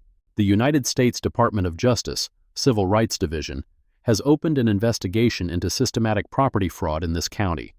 I have documentation showing that the will at issue was forged, that the previous judge received payments from the beneficiary of that will, and that multiple county officials participated in a scheme to deprive African American families of their property rights. The courtroom erupted, voices overlapping, phones emerging, the chaos of revelation meeting disbelief. Webb's gavel pounded. Order! Order in this court! Pryor recovered quickly. Your Honor, this is exactly the kind of baseless accusation we warned about. Ms. Westbrook has no evidence. I have bank records. Naomi held up a folder, showing payments from Tulliver Delta to Judge Floyd Beckham's personal accounts. I have emails discussing the Westbrook acquisition months before my grandmother died. I have a forensic analysis proving the signature on the filed will is a forgery. None of that has been admitted as evidence, because every judge I've appeared before in this county has refused to consider it. She turned to address Webb directly. Your Honor, are you aware that your brother-in-law is the registered agent for Tulliver Delta Development, LLC? Are you aware that you have a conflict of interest that should have required your immediate recusal? Webb's mouth opened, closed, opened again. The case was assigned to me by the chief judge. The chief judge is Floyd Beckham, who is currently the subject of a federal investigation for accepting bribes from the company your brother-in-law represents. The courtroom noise rose again. Webb's gavel was useless against the tide. If you think this is intense, wait until you see what happens next. Subscribe now because this is about to blow wide open. And then the doors at the back of the courtroom swung open. Marcus Webb, the federal prosecutor, entered first. Behind him, 3 agents in dark suits. Behind them, 2 more carrying document boxes. My apologies for the interruption, Your Honor. The federal Webb's voice was calm, measured, and absolutely devastating. I'm Marcus Webb, supervisory attorney with the Department of Justice Civil Rights Division. We have an emergency motion to file in federal court, but given the proceedings currently underway, I thought it appropriate to deliver this in person. He approached the bench, holding a document. This is a temporary restraining order, signed 30 minutes ago by the Honorable Evelyn Crawford of the United States District Court for the Southern District of Mississippi. It prohibits any transfer of property associated with the estate of Mabel Louise Westbrook, pending the resolution of federal civil rights proceedings. Judge Marcus Webb took the document with trembling hands. Read it. Read it again. This supersedes state court jurisdiction? On matters of federal civil rights, yes.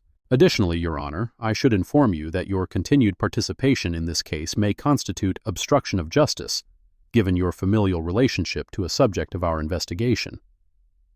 I didn't know. Ignorance isn't a defense. I suggest you recuse yourself immediately and seek personal legal counsel. The younger Webb looked like he might be sick.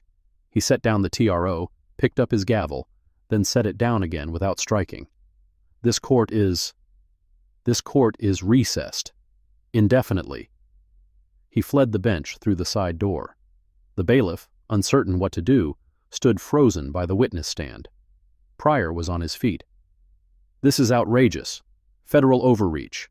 I'll have this TRO vacated within... Mr. Pryor. The federal Webb turned to face him. I should inform you that you are a subject of this investigation. Anything you say can and will be used against you. You have the right to remain silent. You have the right to an attorney. I suggest you exercise both rights immediately. The color drained from Pryor's face. You can't. This is justice, Mr. Pryor. I understand it's been a while since anyone in this county has seen it. Allow me to reintroduce you." The chaos that followed would be remembered in Tulliver County for decades. By 5 p.m., federal agents had served subpoenas on the courthouse clerk's office, the sheriff's department, and the county records division. Filing cabinets were being photographed. Computer hard drives were being copied. A decade of documentation was being preserved before it could be destroyed. Judge Floyd Beckham was not at the courthouse. He was at his home on the north side of town, behind a gate that federal agents were currently discussing with his attorney. Sheriff Boyce Ryland was easier to find. He was in his office watching the news coverage on a small television when agents arrived with questions about his financial records. Naomi watched it all from the courthouse steps, flanked by Silas Beaumont and Kezia Harmon. The journalist was scribbling notes faster than she could process them. "This is going to be on every news outlet by tonight," Kezia said. "Federal agents raiding a county courthouse in Mississippi. A Supreme Court nominee at the center of it all. This is the biggest story I've ever covered." "It's not about the story," Naomi said quietly. "It's about the families. 13 families who lost everything because the system that was supposed to protect them was the system stealing from them." "Can I quote you on that?" "Quote whatever you want. Just make sure people understand what happened here. Not just the fraud, the history, the land that's been in these families for generations. The legacy that someone decided they could erase with a forged signature and a corrupt judge." Silas's phone buzzed. He answered, listened, his expression shifting. "That was one of the Henderson children," he said after hanging up. "The family that was driven out 3 years ago. They saw the news coverage. They want to know if there's any chance they can get their land back." "I don't know," Naomi said honestly, "but I know we're going to try." By 7 p.m., the sun was setting over Tulliver County, and the first arrests were being made. Floyd Beckham surrendered at his home, walking out in handcuffs while his wife sobbed on the front porch. The charges were preliminary, bribery, and conspiracy, with more expected as the investigation continued. His attorney promised a vigorous defense. The cameras captured every moment. Boyce Ryland was arrested at the county jail, the irony lost on no one. He had been processing paperwork when federal agents informed him that he was now a prisoner in his own facility. The charges included civil rights violations, conspiracy, and obstruction of justice related to Naomi's detention 3 days earlier. Fern Tully was arrested at her home, where agents found over $40,000 in cash hidden in a bedroom closet. She cried as they read her rights, insisting she was just following orders. Cassian Pryor was the last. He tried to run, making it as far as the Jackson airport before TSA flagged his name. He was escorted back to Tulliver County in federal custody. His designer suit rumpled. His confidence finally cracked. Naomi watched none of the arrests. She was at her grandmother's house, sitting on the porch swing, watching the fireflies dance. Her phone rang. A Washington number. "Justice Designate Hayes, this is the White House Chief of Staff.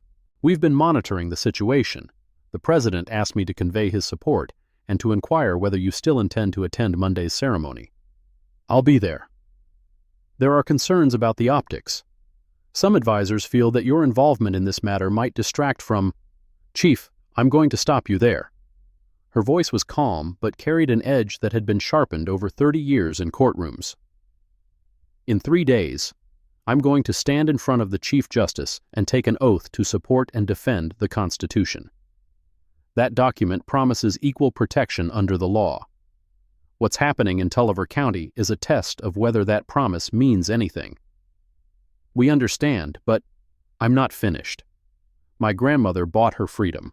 Then she bought her land. Then she spent 70 years protecting both against people who believed she had no right to either. I'm not going to dishonor her memory by running away from this fight because some advisor thinks it might play badly on cable news." Silence on the line. "The President admires your conviction," the Chief of Staff said finally. "He looks forward to seeing you Monday." The call ended. Naomi sat in the darkness, listening to the crickets and the distant sound of cars on the county road. Her grandmother's Bible sat on the small table beside the swing. She picked it up, opened it to the page Mabel had marked. Micah chapter 6, verse 8. He has shown you, O mortal, what is good. And what does the Lord require of you? To act justly, and to love mercy, and to walk humbly with your God. Justice, mercy, humility. 3 words that sounded simple and had proven anything but. The next morning brought a flood of developments that would have overwhelmed anyone less prepared. The Mississippi State Bar announced emergency suspension proceedings against Cassian Pryor. The Mississippi Commission on Judicial Performance opened formal investigations into both Floyd Beckham and Marcus Webb. The FBI announced that they were joining the DOJ investigation, expanding the scope to include potential money laundering and RICO violations, and the families started calling. Silas's phone rang constantly. Naomi's rang even more. People who had lost land years ago, who had given up hope, who had moved away and tried to forget. Now they wanted to know if justice was finally possible. At 9 a.m., Naomi and Silas met with Marcus Webb at the Federal Building. "We've confirmed 9 cases that mirror yours," Webb said. 9 families where the same pattern appears. Elderly black landowner dies, suspicious will materializes, property transfers to Tulliver Delta or an affiliate, Judge Beckham presides. We believe there are more. The Henderson family, Silas said. They lost 35 acres 3 years ago. The daughter tried to fight, was arrested, driven out of town. We're aware. We've already reached out to her. She's agreed to cooperate. What about recovery? Naomi asked. Can these families get their land back? Webb's expression was sympathetic but realistic. Some properties, possibly. Where the current owners were part of the scheme, we can seek forfeiture. But several properties were sold to genuine third parties who had no knowledge of the fraud. Under Mississippi law, innocent purchasers are protected. So Tulliver Delta laundered stolen land into legitimate ownership. Essentially, yes. We can pursue damages. We can ensure they never profit from their crimes. But undoing every transaction. He shook his head. It's not possible. Naomi thought of the Henderson daughter, of the message painted on her door, of the years she had spent in exile while the people who stole from her lived comfortably on the proceeds. What about my grandmother's land? That's different. The transfer was never completed. The TRO prevents it from being completed. Once the investigation concludes and the will is formally invalidated, the property will pass to you under the authentic will. How long? Months, possibly a year. Federal investigations move slowly, even fast ones. I can't stay in Mississippi for a year. You won't have to. We'll handle the proceedings. You'll need to testify eventually, but that can be arranged around your schedule. He paused. Your very busy schedule, I imagine. The hint of a smile crossed his face. Speaking of which, I wanted to show you something before you leave. He led them to another conference room where a television was tuned to a cable news network. The chyron read, Supreme Court nominee at center of Mississippi corruption probe. It's everywhere, Webb said. Every network, every newspaper. The story of a woman coming home to bury her grandmother and discovering a decade of fraud. Fighting alone against a corrupt system.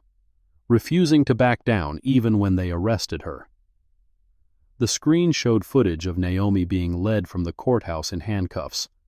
Then footage of her walking into the courthouse yesterday, head high, flanked by federal agents.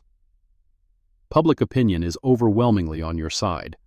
Calls to the DOJ have increased tenfold. People want to know how they can help, how they can donate to affected families, how they can prevent this from happening in their own communities. I didn't want to become a symbol. Sometimes we don't get to choose. What matters is what you do with it. That afternoon, Naomi held a press conference on the courthouse steps.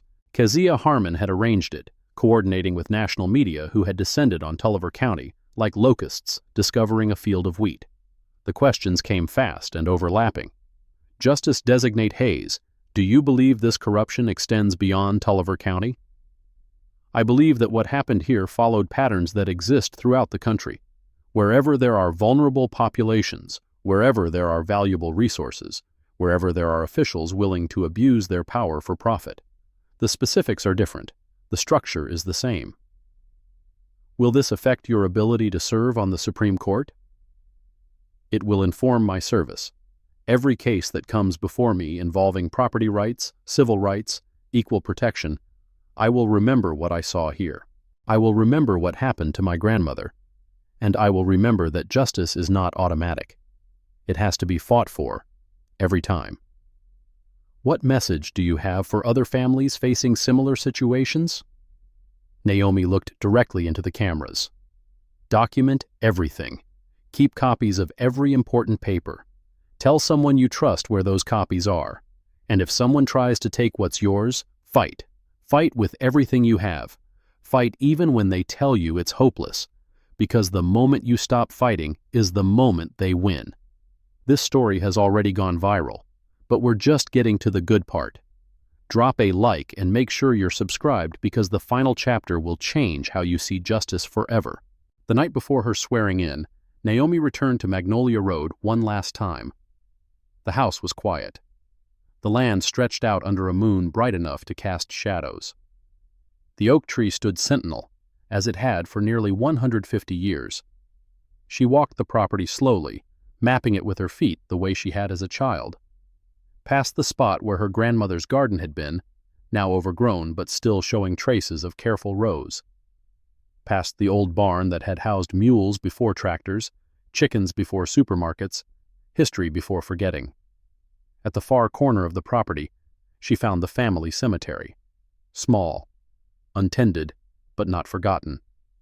Headstones going back 4 generations.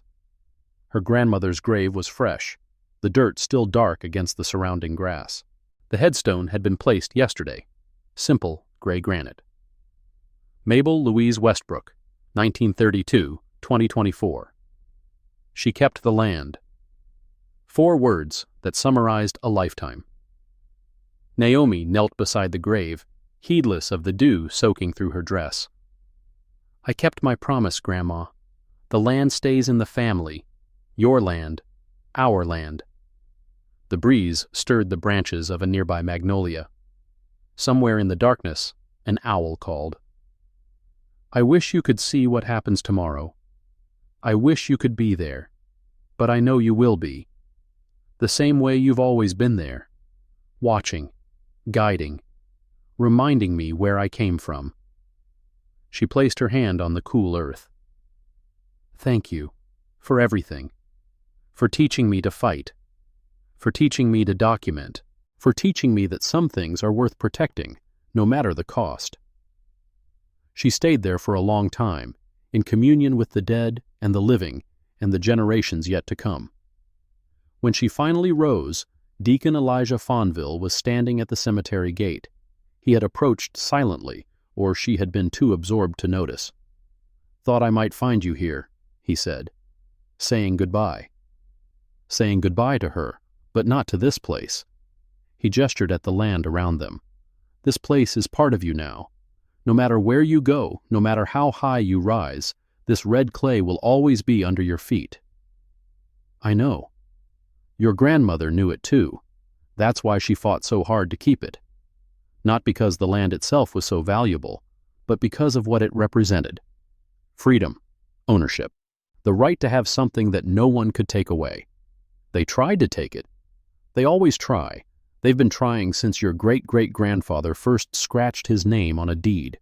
Tried with violence, tried with law, tried with tricks and schemes and the patience of people who have time to wait for the right moment. He shook his head slowly. But they didn't account for you. They didn't account for a lot of things. No, they didn't. He reached into his jacket and withdrew an envelope. This came today, addressed to you, care of your grandmother's house. Naomi took the envelope. No return address. Postmarked from Jackson. Inside, a single sheet of paper, typed, unsigned. The Beckham payment was just the beginning. Ask about the county commissioners. Ask about the state senator. Ask about the land that was supposed to become a private prison. Keep digging. They thought they were building an empire. They were building a house of cards. You knocked over the first card. The rest will fall. But be careful. Empires don't die quietly. A friend. She read it twice, then showed it to the deacon. "Someone on the inside," he said. "Someone who knows more than they've told. Someone who wants this to go further than it already has. Do you trust them?" Naomi considered the question, the anonymous documents that had arrived just in time, the payment records that had cracked the case open, now this letter, hinting at conspiracies beyond what they had already uncovered. "I don't trust anyone," she said finally, "but I follow the evidence wherever it leads. That's what I've always done. That's what I'll keep doing." "Even from the Supreme Court?" "Especially from the Supreme Court. The view from up there should be clarifying." The deacon smiled. "Your grandmother would be proud." "I hope so." "I know so." He clasped her hand briefly. "Safe travels, Justice Hayes. And remember, no matter what they call you in Washington, you'll always be Naomi Westbrook's granddaughter here." "That's the title I'm proudest of."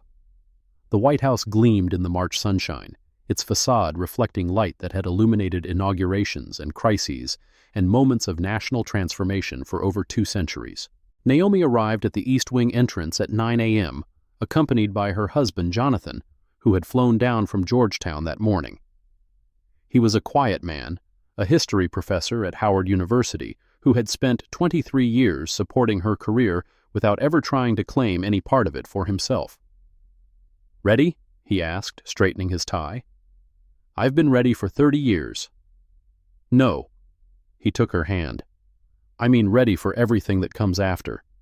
The scrutiny, the pressure, the weight of every decision." She looked at him. This man who had been her anchor through law school and clerkships and judicial appointments, who had celebrated her victories and absorbed her defeats, who had never once asked her to be anything other than exactly what she was. "With you beside me? Always." The ceremony took place in the East Room, before an audience of dignitaries, family members, and the cameras that would broadcast this moment to millions. The Chief Justice stood at the front, his black robe formal against the room's ornate backdrop. In Naomi's hand was a Bible. Not the official Bible provided by the White House, her grandmother's Bible, the one with Micah underlined and a note in the front cover. "For my granddaughter Naomi, may you always seek justice, love mercy, and walk humbly. All my love, Grandma Mabel." The Chief Justice spoke the words she had waited her entire life to hear. "Please raise your right hand and repeat after me. I, Naomi Westbrook Hayes.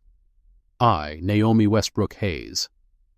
Do solemnly swear that I will administer justice without respect to persons. Do solemnly swear that I will administer justice without respect to persons. And do equal right to the poor and to the rich.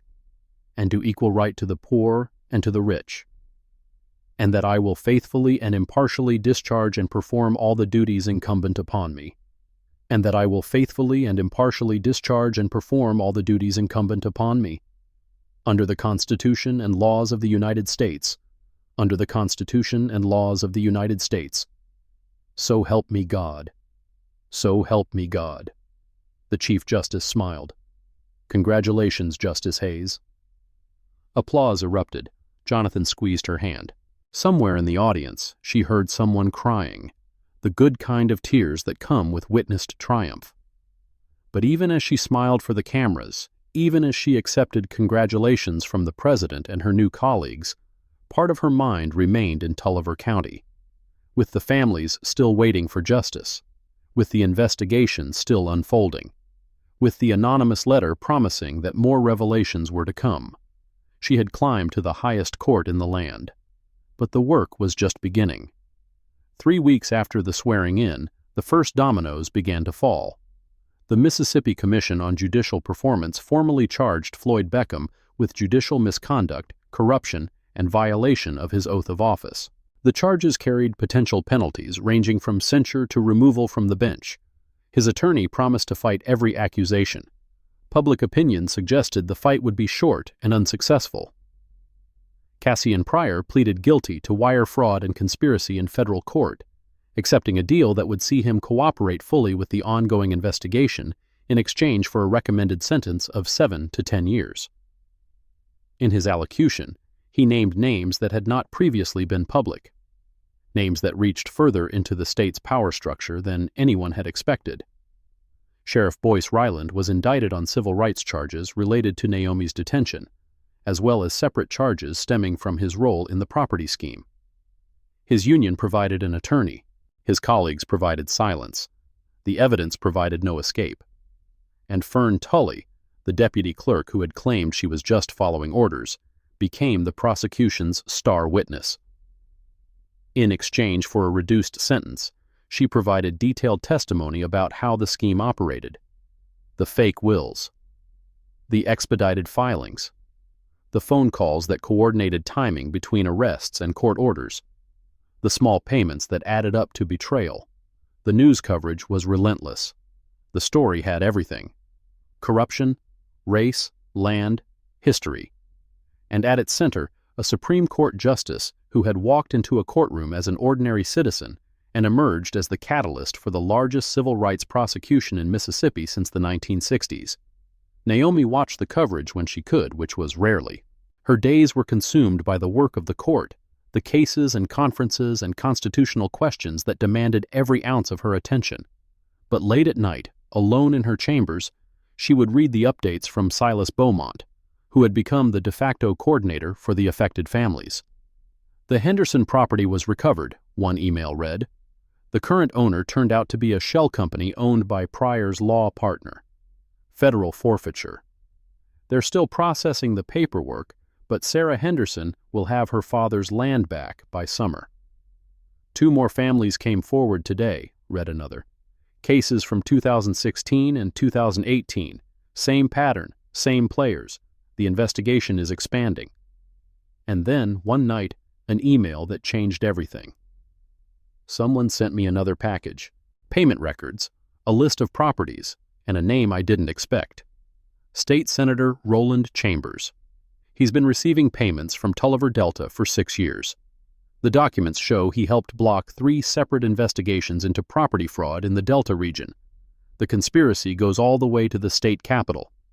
What do I do? Naomi read the email twice. Then she picked up her phone and called Marcus Webb. "I know," he said before she could speak. "We received the same documents this morning. Anonymous source, but the records check out. We've already opened a preliminary investigation. A state senator. And possibly more. We're following the money. It goes further than any of us anticipated." Who's sending these documents? Who has access to all of this? We don't know. Best guess is someone inside the network who decided to flip before the walls closed in. Or someone with access to financial systems who's been waiting for the right moment. Whoever it is, they're careful. No fingerprints, no digital trail we can follow. They're protecting themselves. Or protecting someone else. Either way, they've given us enough to keep this investigation going for years. Years. The word settled over Naomi like a weight. The families can't wait years. No. But the property recoveries are moving faster than the criminal cases. We've already identified 4 more properties that can be returned through forfeiture, and the settlement fund is growing. Tulliver Delta's assets have been frozen pending trial. When it's all over, there should be significant compensation for families who can't get their land back. Money isn't land. No, it isn't, but sometimes it's all we can offer. Spring arrived in Tulliver County the way it always did, with dogwood blossoms and humidity and the first green shoots pushing through red clay. The courthouse still stood on the town square. The Confederate monument still cast its shadow, but something had changed. The clerk's office had a new staff. The sheriff's department had a new interim chief. The probate court had a new judge, appointed by the governor under intense federal scrutiny, who had already begun reviewing every estate case from the past decade. And on Magnolia Road, the oak tree still stood guard over 60 acres of land that would never be stolen. Naomi returned for the first time since her swearing-in on a Saturday in late April. She had a rare weekend free, and there was business to conclude. Silas Beaumont met her at the house. He looked different than he had 2 months earlier. More confident, more certain. The young lawyer who had been fighting alone now led a team of 6 attorneys, funded by a civil rights foundation that had taken interest in the case. "The final paperwork came through yesterday," he said, handing her a folder. "The will has been formally validated. The property transfer is complete. As of 9 a.m. Friday, this land belongs to you." She took the folder but did not open it. Instead, she looked out at the fields, the trees, the sky that had watched over her family for generations. "Not to me," she said quietly. "To us, to the family, to everyone who came before, and everyone who comes after." "What are you going to do with it?" "Keep it, protect it, make sure it stays in the family forever." She turned to face him. "And I'm establishing a trust for families who lost their land and can't get it back. The proceeds from Tulliver Delta's frozen assets will go into that trust. It won't replace what was stolen, but it might help rebuild what was lost." Silas nodded slowly. "The other families will appreciate that." "It's not enough. It will never be enough. But it's what I can do." They walked the property together, Naomi pointing out landmarks from her childhood, the spot where her grandmother's garden had been, the barn that had sheltered generations of livestock, the family cemetery where 5 generations now rested. At her grandmother's grave, Naomi paused. "The investigation keeps expanding," she said. "Every week, new names, new connections. Last month they arrested a county commissioner from 2 counties over. Same scheme, different players. The whole Delta region was infected." "Is that good news or bad?" "Both. Good because they're being held accountable. Bad because it means more families suffered than we knew. More land was stolen. More history was erased." "But it's stopping now." "In Mississippi, maybe. What about Alabama, Georgia, Louisiana?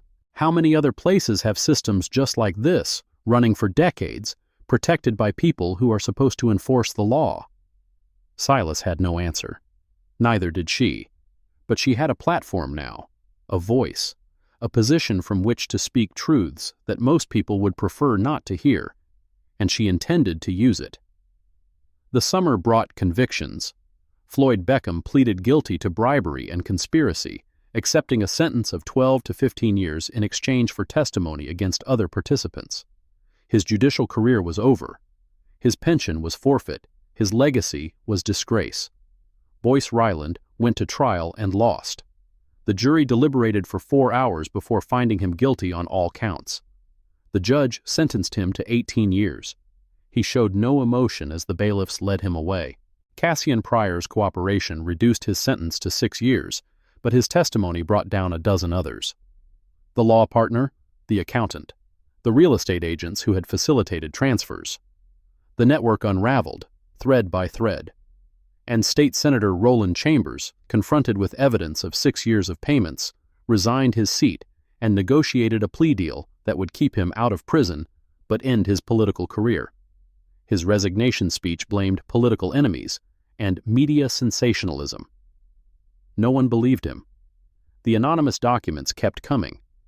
Each month, Silas would receive a new package. Each package would contain evidence that expanded the investigation or confirmed suspicions. Each package was untraceable. Whoever the source was, they remained in the shadows, watching, waiting, releasing information at precisely calibrated intervals. The last package arrived in September. It contained a single document, a spreadsheet, 4 columns, name, date, amount, purpose, dozens of entries stretching back 7 years, payments to judges, sheriffs, commissioners, and legislators across 4 counties. A map of corruption so comprehensive it would take years to fully investigate. And at the bottom of the spreadsheet, a handwritten note. "This is everything I have. I'm leaving now. Don't try to find me. The house of cards is falling. But be careful. Some of the people on this list are still in power, and they know you're coming. Stay safe. A friend." Naomi read the note in her chambers at the Supreme Court, late on a Friday evening. The building was quiet. The other justices had gone home. Only the security guards and the ghosts of past decisions kept her company. She picked up her phone and called Silas. "It's over," she said. "The source has gone dark." "What do we do now?" "We follow the evidence. We build the cases. We let the process work." That could take years. Then it takes years. Justice doesn't have a deadline. It has a direction. And we've set that direction. The rest is persistence. She ended the call and sat in silence, thinking about everything that had happened since that phone call in March. The death of her grandmother, the discovery of fraud, the arrest, the investigation, the convictions. And through it all, the question that had never been answered: who had sent the documents? Who was the friend in the shadows, the source who had cracked the case open and then disappeared? She might never know. But whoever they were, they had given her something more valuable than evidence. They had given her proof that even inside corrupt systems, conscience survived. That even among conspirators, someone was watching. That even in the darkest institutions, someone remembered what justice was supposed to mean. She opened her grandmother's Bible, still on her desk, still marked at Micah. "He has shown you, O mortal, what is good." She had been shown. Now it was her turn to show others. Epilogue. 1 year later. The Supreme Court chamber fell silent as the Chief Justice called the next case. Wilkins versus State of Georgia. Justice Hayes will deliver the opinion of the court. Naomi looked out at the assembled attorneys, the spectators, the cameras that would carry her words to millions. This was her 5th majority opinion. Each one had advanced the cause of equal protection, of civil rights, of the principle that justice must be truly equal to mean anything at all. But this opinion was different. This one dealt with property rights, with heirs' property, with the systematic vulnerability of families who had held land for generations only to lose it through legal mechanisms they never understood. She began to read. For more than a century, African American families in the rural South have faced a particular threat to their property rights. Land passed down through generations without formal wills, known as heirs' property, is vulnerable to forced sales, partition actions, and manipulation by those who would exploit legal complexity for private gain. This court has been asked to determine whether such practices, when facilitated by state actors, violate the Equal Protection Clause of the 14th Amendment. We hold that they do. The words flowed, legal reasoning built on precedent and principle, but woven through the analysis was something more: a recognition of history, an acknowledgement of harm, a commitment to remedy what had been broken for too long. When she finished, 32 minutes later, she set down the opinion and looked up. In the gallery, she saw Silas Beaumont. He had made the trip from Mississippi for this moment. Beside him sat 3 members of the Henderson family, their land now restored, their faith in justice renewed. And beside them, an empty seat, reserved for Mabel Louise Westbrook, who had died before seeing this day, but whose spirit filled the chamber nonetheless. Naomi did not smile. This was the Supreme Court, and decorum mattered. But she held Silas's gaze for a moment, and in that moment, a message passed between them. We did it. Not perfectly, not completely, but we did it. The Chief Justice called the next case. The court moved on. The work continued. Outside the marble walls of the Supreme Court, in a small town in Mississippi, an oak tree stood guard over 60 acres of land. The land that had been bought with wages earned after slavery. The land that had been held through Jim Crow and Depression and the long, slow march of progress. The land that had almost been stolen, but had been saved. The tree's branches reached toward a sky that held no judgment, only witness. Beneath its shade, 5 generations slept in red clay earth, their bones becoming part of the land they had loved. And somewhere, in an office above a hardware store, a young lawyer opened another file. Another family, another case, another chance to make right what had been made wrong. The house of cards was still falling. 18 months after the Supreme Court opinion. The envelope arrived on a Tuesday morning, slipped under the door of Silas Beaumont's office before dawn. No postmark, no return address. Just his name, typed on a plain white label. He found it when he unlocked the door at 7:15 a.m., coffee in one hand, briefcase in the other. The envelope lay on the worn wooden floor like a message from another world. His heart rate increased before his mind caught up. He knew what this meant. The friend had returned. Inside, a single photograph. A woman in her 60s, silver hair, standing outside a building Silas did not recognize. She wore a simple blue dress and carried a leather bag over one shoulder. Her face was turned slightly away from the camera, but something about her posture suggested awareness. She knew she was being photographed. On the back of the photograph, 2 words in neat handwriting. "Thank you." And below that, a name. Dorothy Beckham. Silas stared at the name for a long moment. Beckham. The same surname as the disgraced judge. The judge who was now 18 months into his sentence at a federal facility in Alabama. He reached for his phone and called the one person who would understand. Justice Naomi Hayes answered on the second ring. "It's early," she said. "Something happened." The source made contact again, after 18 months of silence. What did they send? A photograph, and a name, Dorothy Beckham. Silence on the line. Then a sharp intake of breath. Floyd Beckham's sister. "I didn't know he had a sister." "Neither did I, but I'm going to find out." 3 hours later, Silas sat in his office with a folder of information that changed everything he thought he knew about the Tulliver County conspiracy. Dorothy Beckham, born 1958, older than Floyd by 6 years, left Mississippi in 1976 to attend college in Ohio. Never returned. Worked as an accountant for 40 years, retiring in 2020. Currently lived in a small town outside Cincinnati. And according to records Silas had obtained through careful research, Dorothy Beckham had been the bookkeeper for Tulliver Delta Development LLC from 2008 to 2015. Remote work.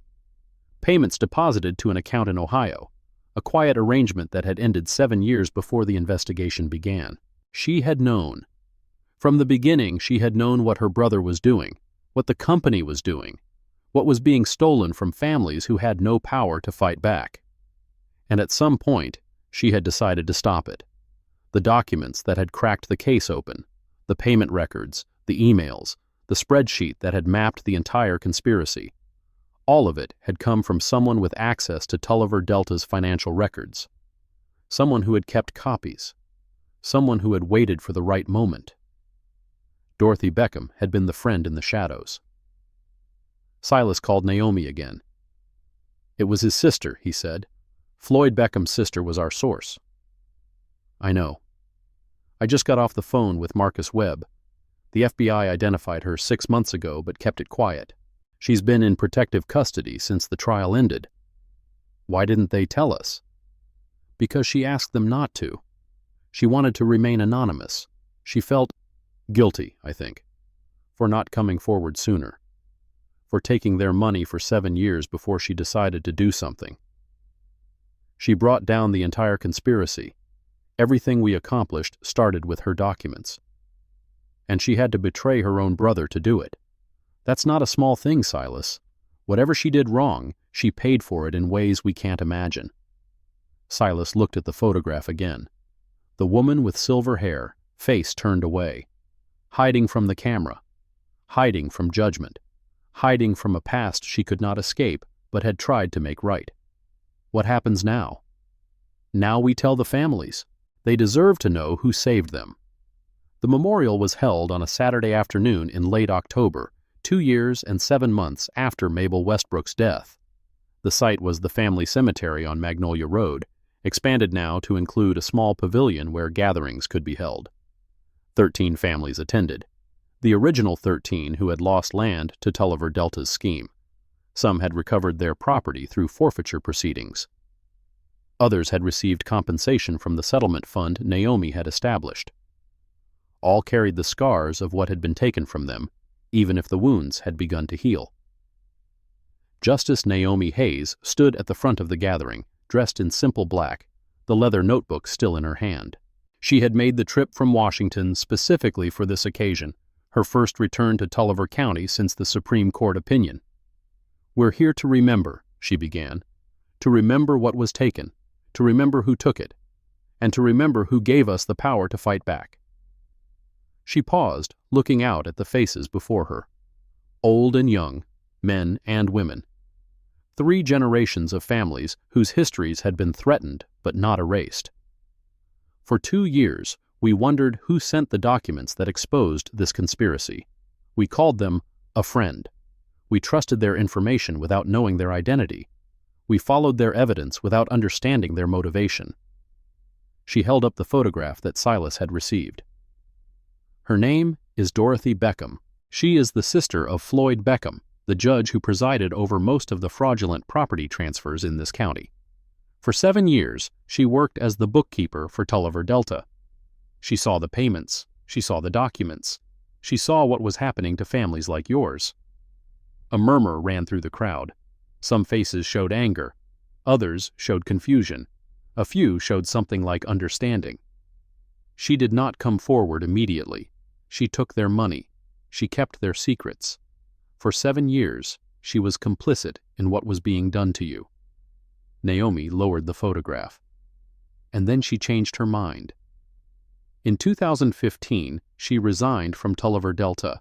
She kept copies of every document she had ever processed. She waited. She watched. And when I came to Tulliver County to bury my grandmother, when I began to ask questions, she sent me the evidence I needed to expose the truth. She risked everything. Her freedom, her safety, her relationship with her own brother, who will spend the rest of his life in prison partly because of what she provided. She did this knowing that many of you would hate her for what she had been part of, knowing that forgiveness might never come. She looked directly at the Henderson family, whose land had been returned after 3 years of exile. I am not asking you to forgive her. I am not asking you to thank her.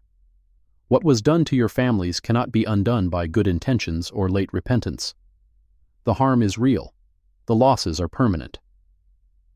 But I am asking you to know the truth, to understand that even inside corrupt systems, conscience exists, that even among those who profit from injustice, some will eventually choose justice instead.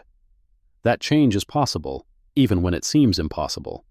She placed the photograph in her notebook. Dorothy Beckham will not be coming forward publicly.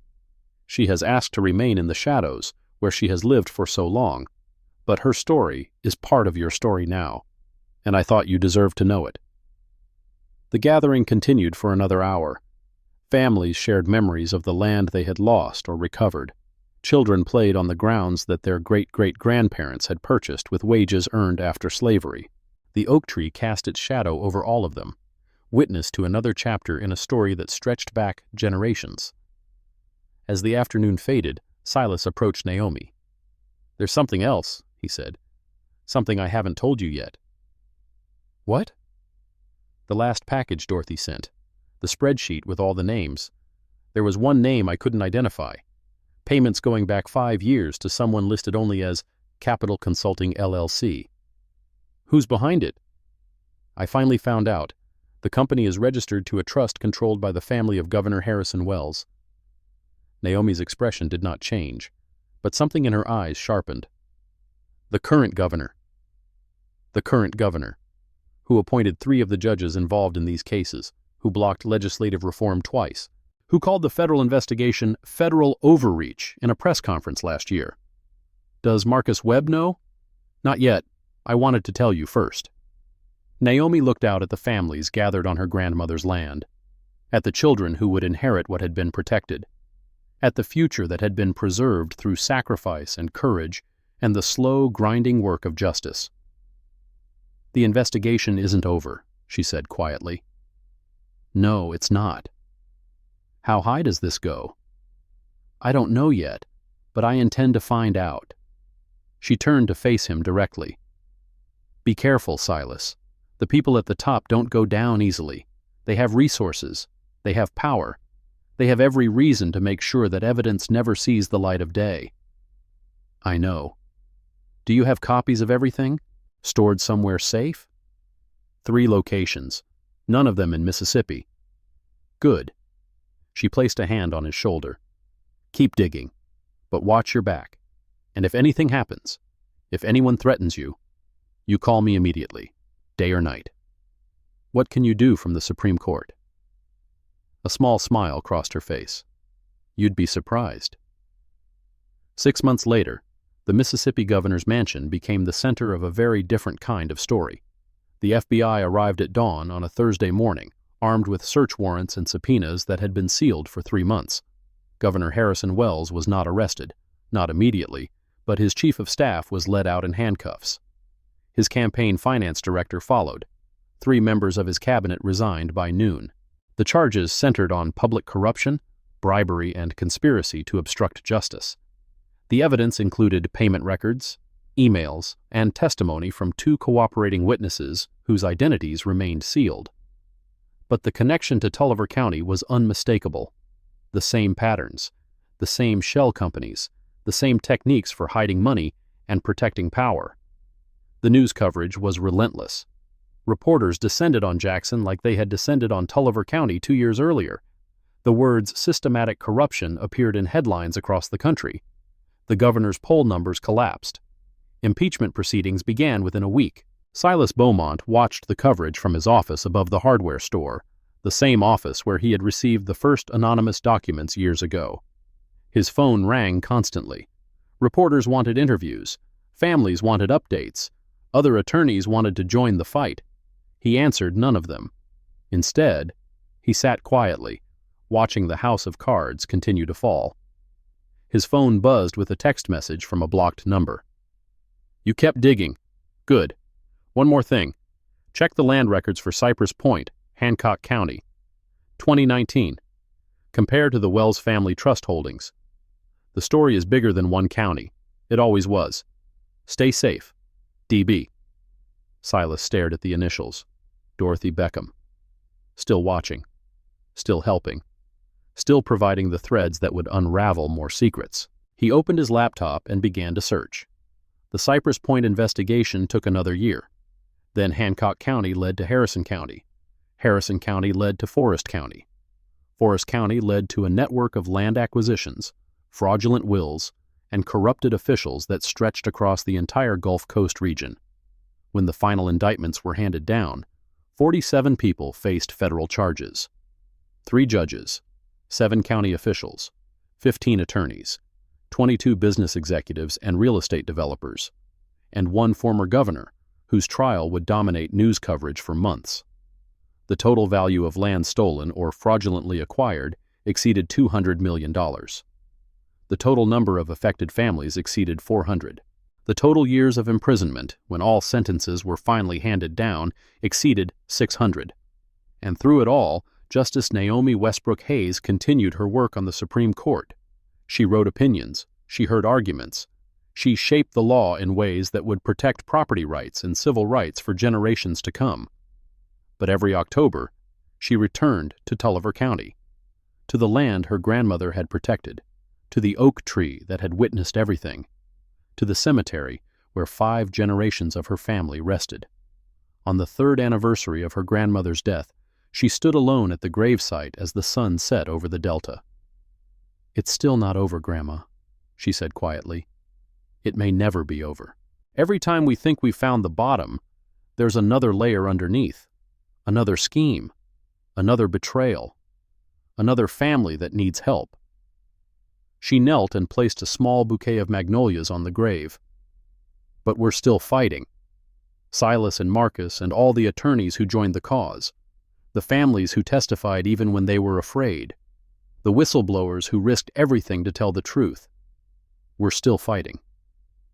She stood slowly, her knees not quite as flexible as they had been 3 years ago. And we're winning. Slowly. Imperfectly. But winning. The land is staying with the families. The guilty are going to prison. The systems are changing, bit by bit, case by case. She looked out at the 60 acres that stretched before her. Her land now, her family's land forever. You taught me that justice isn't a destination. It's a direction, a commitment, a choice you make every day, even when it's hard. Especially when it's hard. She touched the headstone gently. I'm still choosing it, Grandma, every day. For you. For all of them. For everyone who comes after. The sun dipped below the horizon. The first stars appeared. And somewhere in the darkness, an owl called out, its voice echoing across land that had been held and lost and held again through 150 years of American history. The land remembered. It would always remember. Final note. In the years that followed, the Tulliver County case became a template for civil rights investigations across the South. The legal frameworks developed during the prosecution were adopted by the Department of Justice for use in other jurisdictions. The settlement fund model was replicated in 6 states. Silas Beaumont eventually became the United States Attorney for the Southern District of Mississippi, appointed by a president who remembered what had happened in Tulliver County and wanted someone who understood how to fight systematic corruption. The Henderson family rebuilt their home on the land that had been returned to them. Sarah Henderson, who had been driven out of the county years earlier, returned to open a legal aid clinic that served families facing similar threats. Dorothy Beckham never came forward publicly. She lived out her days in quiet anonymity, watching from a distance as the seeds she had planted grew into a forest of accountability. When she died, 8 years after sending that first package of documents, her obituary mentioned only that she had been an accountant who loved gardening and mystery novels. No one outside a small circle knew what she had done, and Justice Naomi Westbrook Hayes served on the Supreme Court for 19 years, retiring at the age of 71 with a legacy of opinions that reshaped American jurisprudence on property rights, civil rights, and equal protection. Her tenure was marked by a commitment to procedural fairness and a deep suspicion of systems that claimed to serve justice while actually protecting power. On her last day on the bench, she returned to her chambers and found a letter waiting on her desk. No return address, no postmark, just her name, typed on a plain white envelope. Inside, a photograph of the oak tree on Magnolia Road, and a note in handwriting she recognized from years of anonymous documents.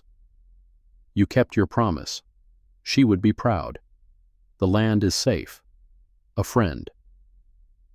Naomi held the photograph for a long time, looking at the tree that had sheltered her family through slavery and freedom and everything that came after. The tree that would still be standing long after she was gone, watching over land that belonged to her heirs and their heirs and all the generations yet to come. She placed the photograph in her leather notebook alongside the first note she had received years ago. Then she closed the notebook for the final time and walked out of the Supreme Court building into the Washington sunlight. The work was never truly finished. Justice was never fully achieved. But the direction had been set. The foundation had been laid. And somewhere in Mississippi, a tree stood guard over 60 acres of freedom. The land remembered. It would always remember. Thank you for taking the time to watch this video today. If you found the content helpful, please remember to like and subscribe so you won't miss our upcoming episodes. If you have any questions or suggestions, feel free to leave a comment below. We are always here to listen.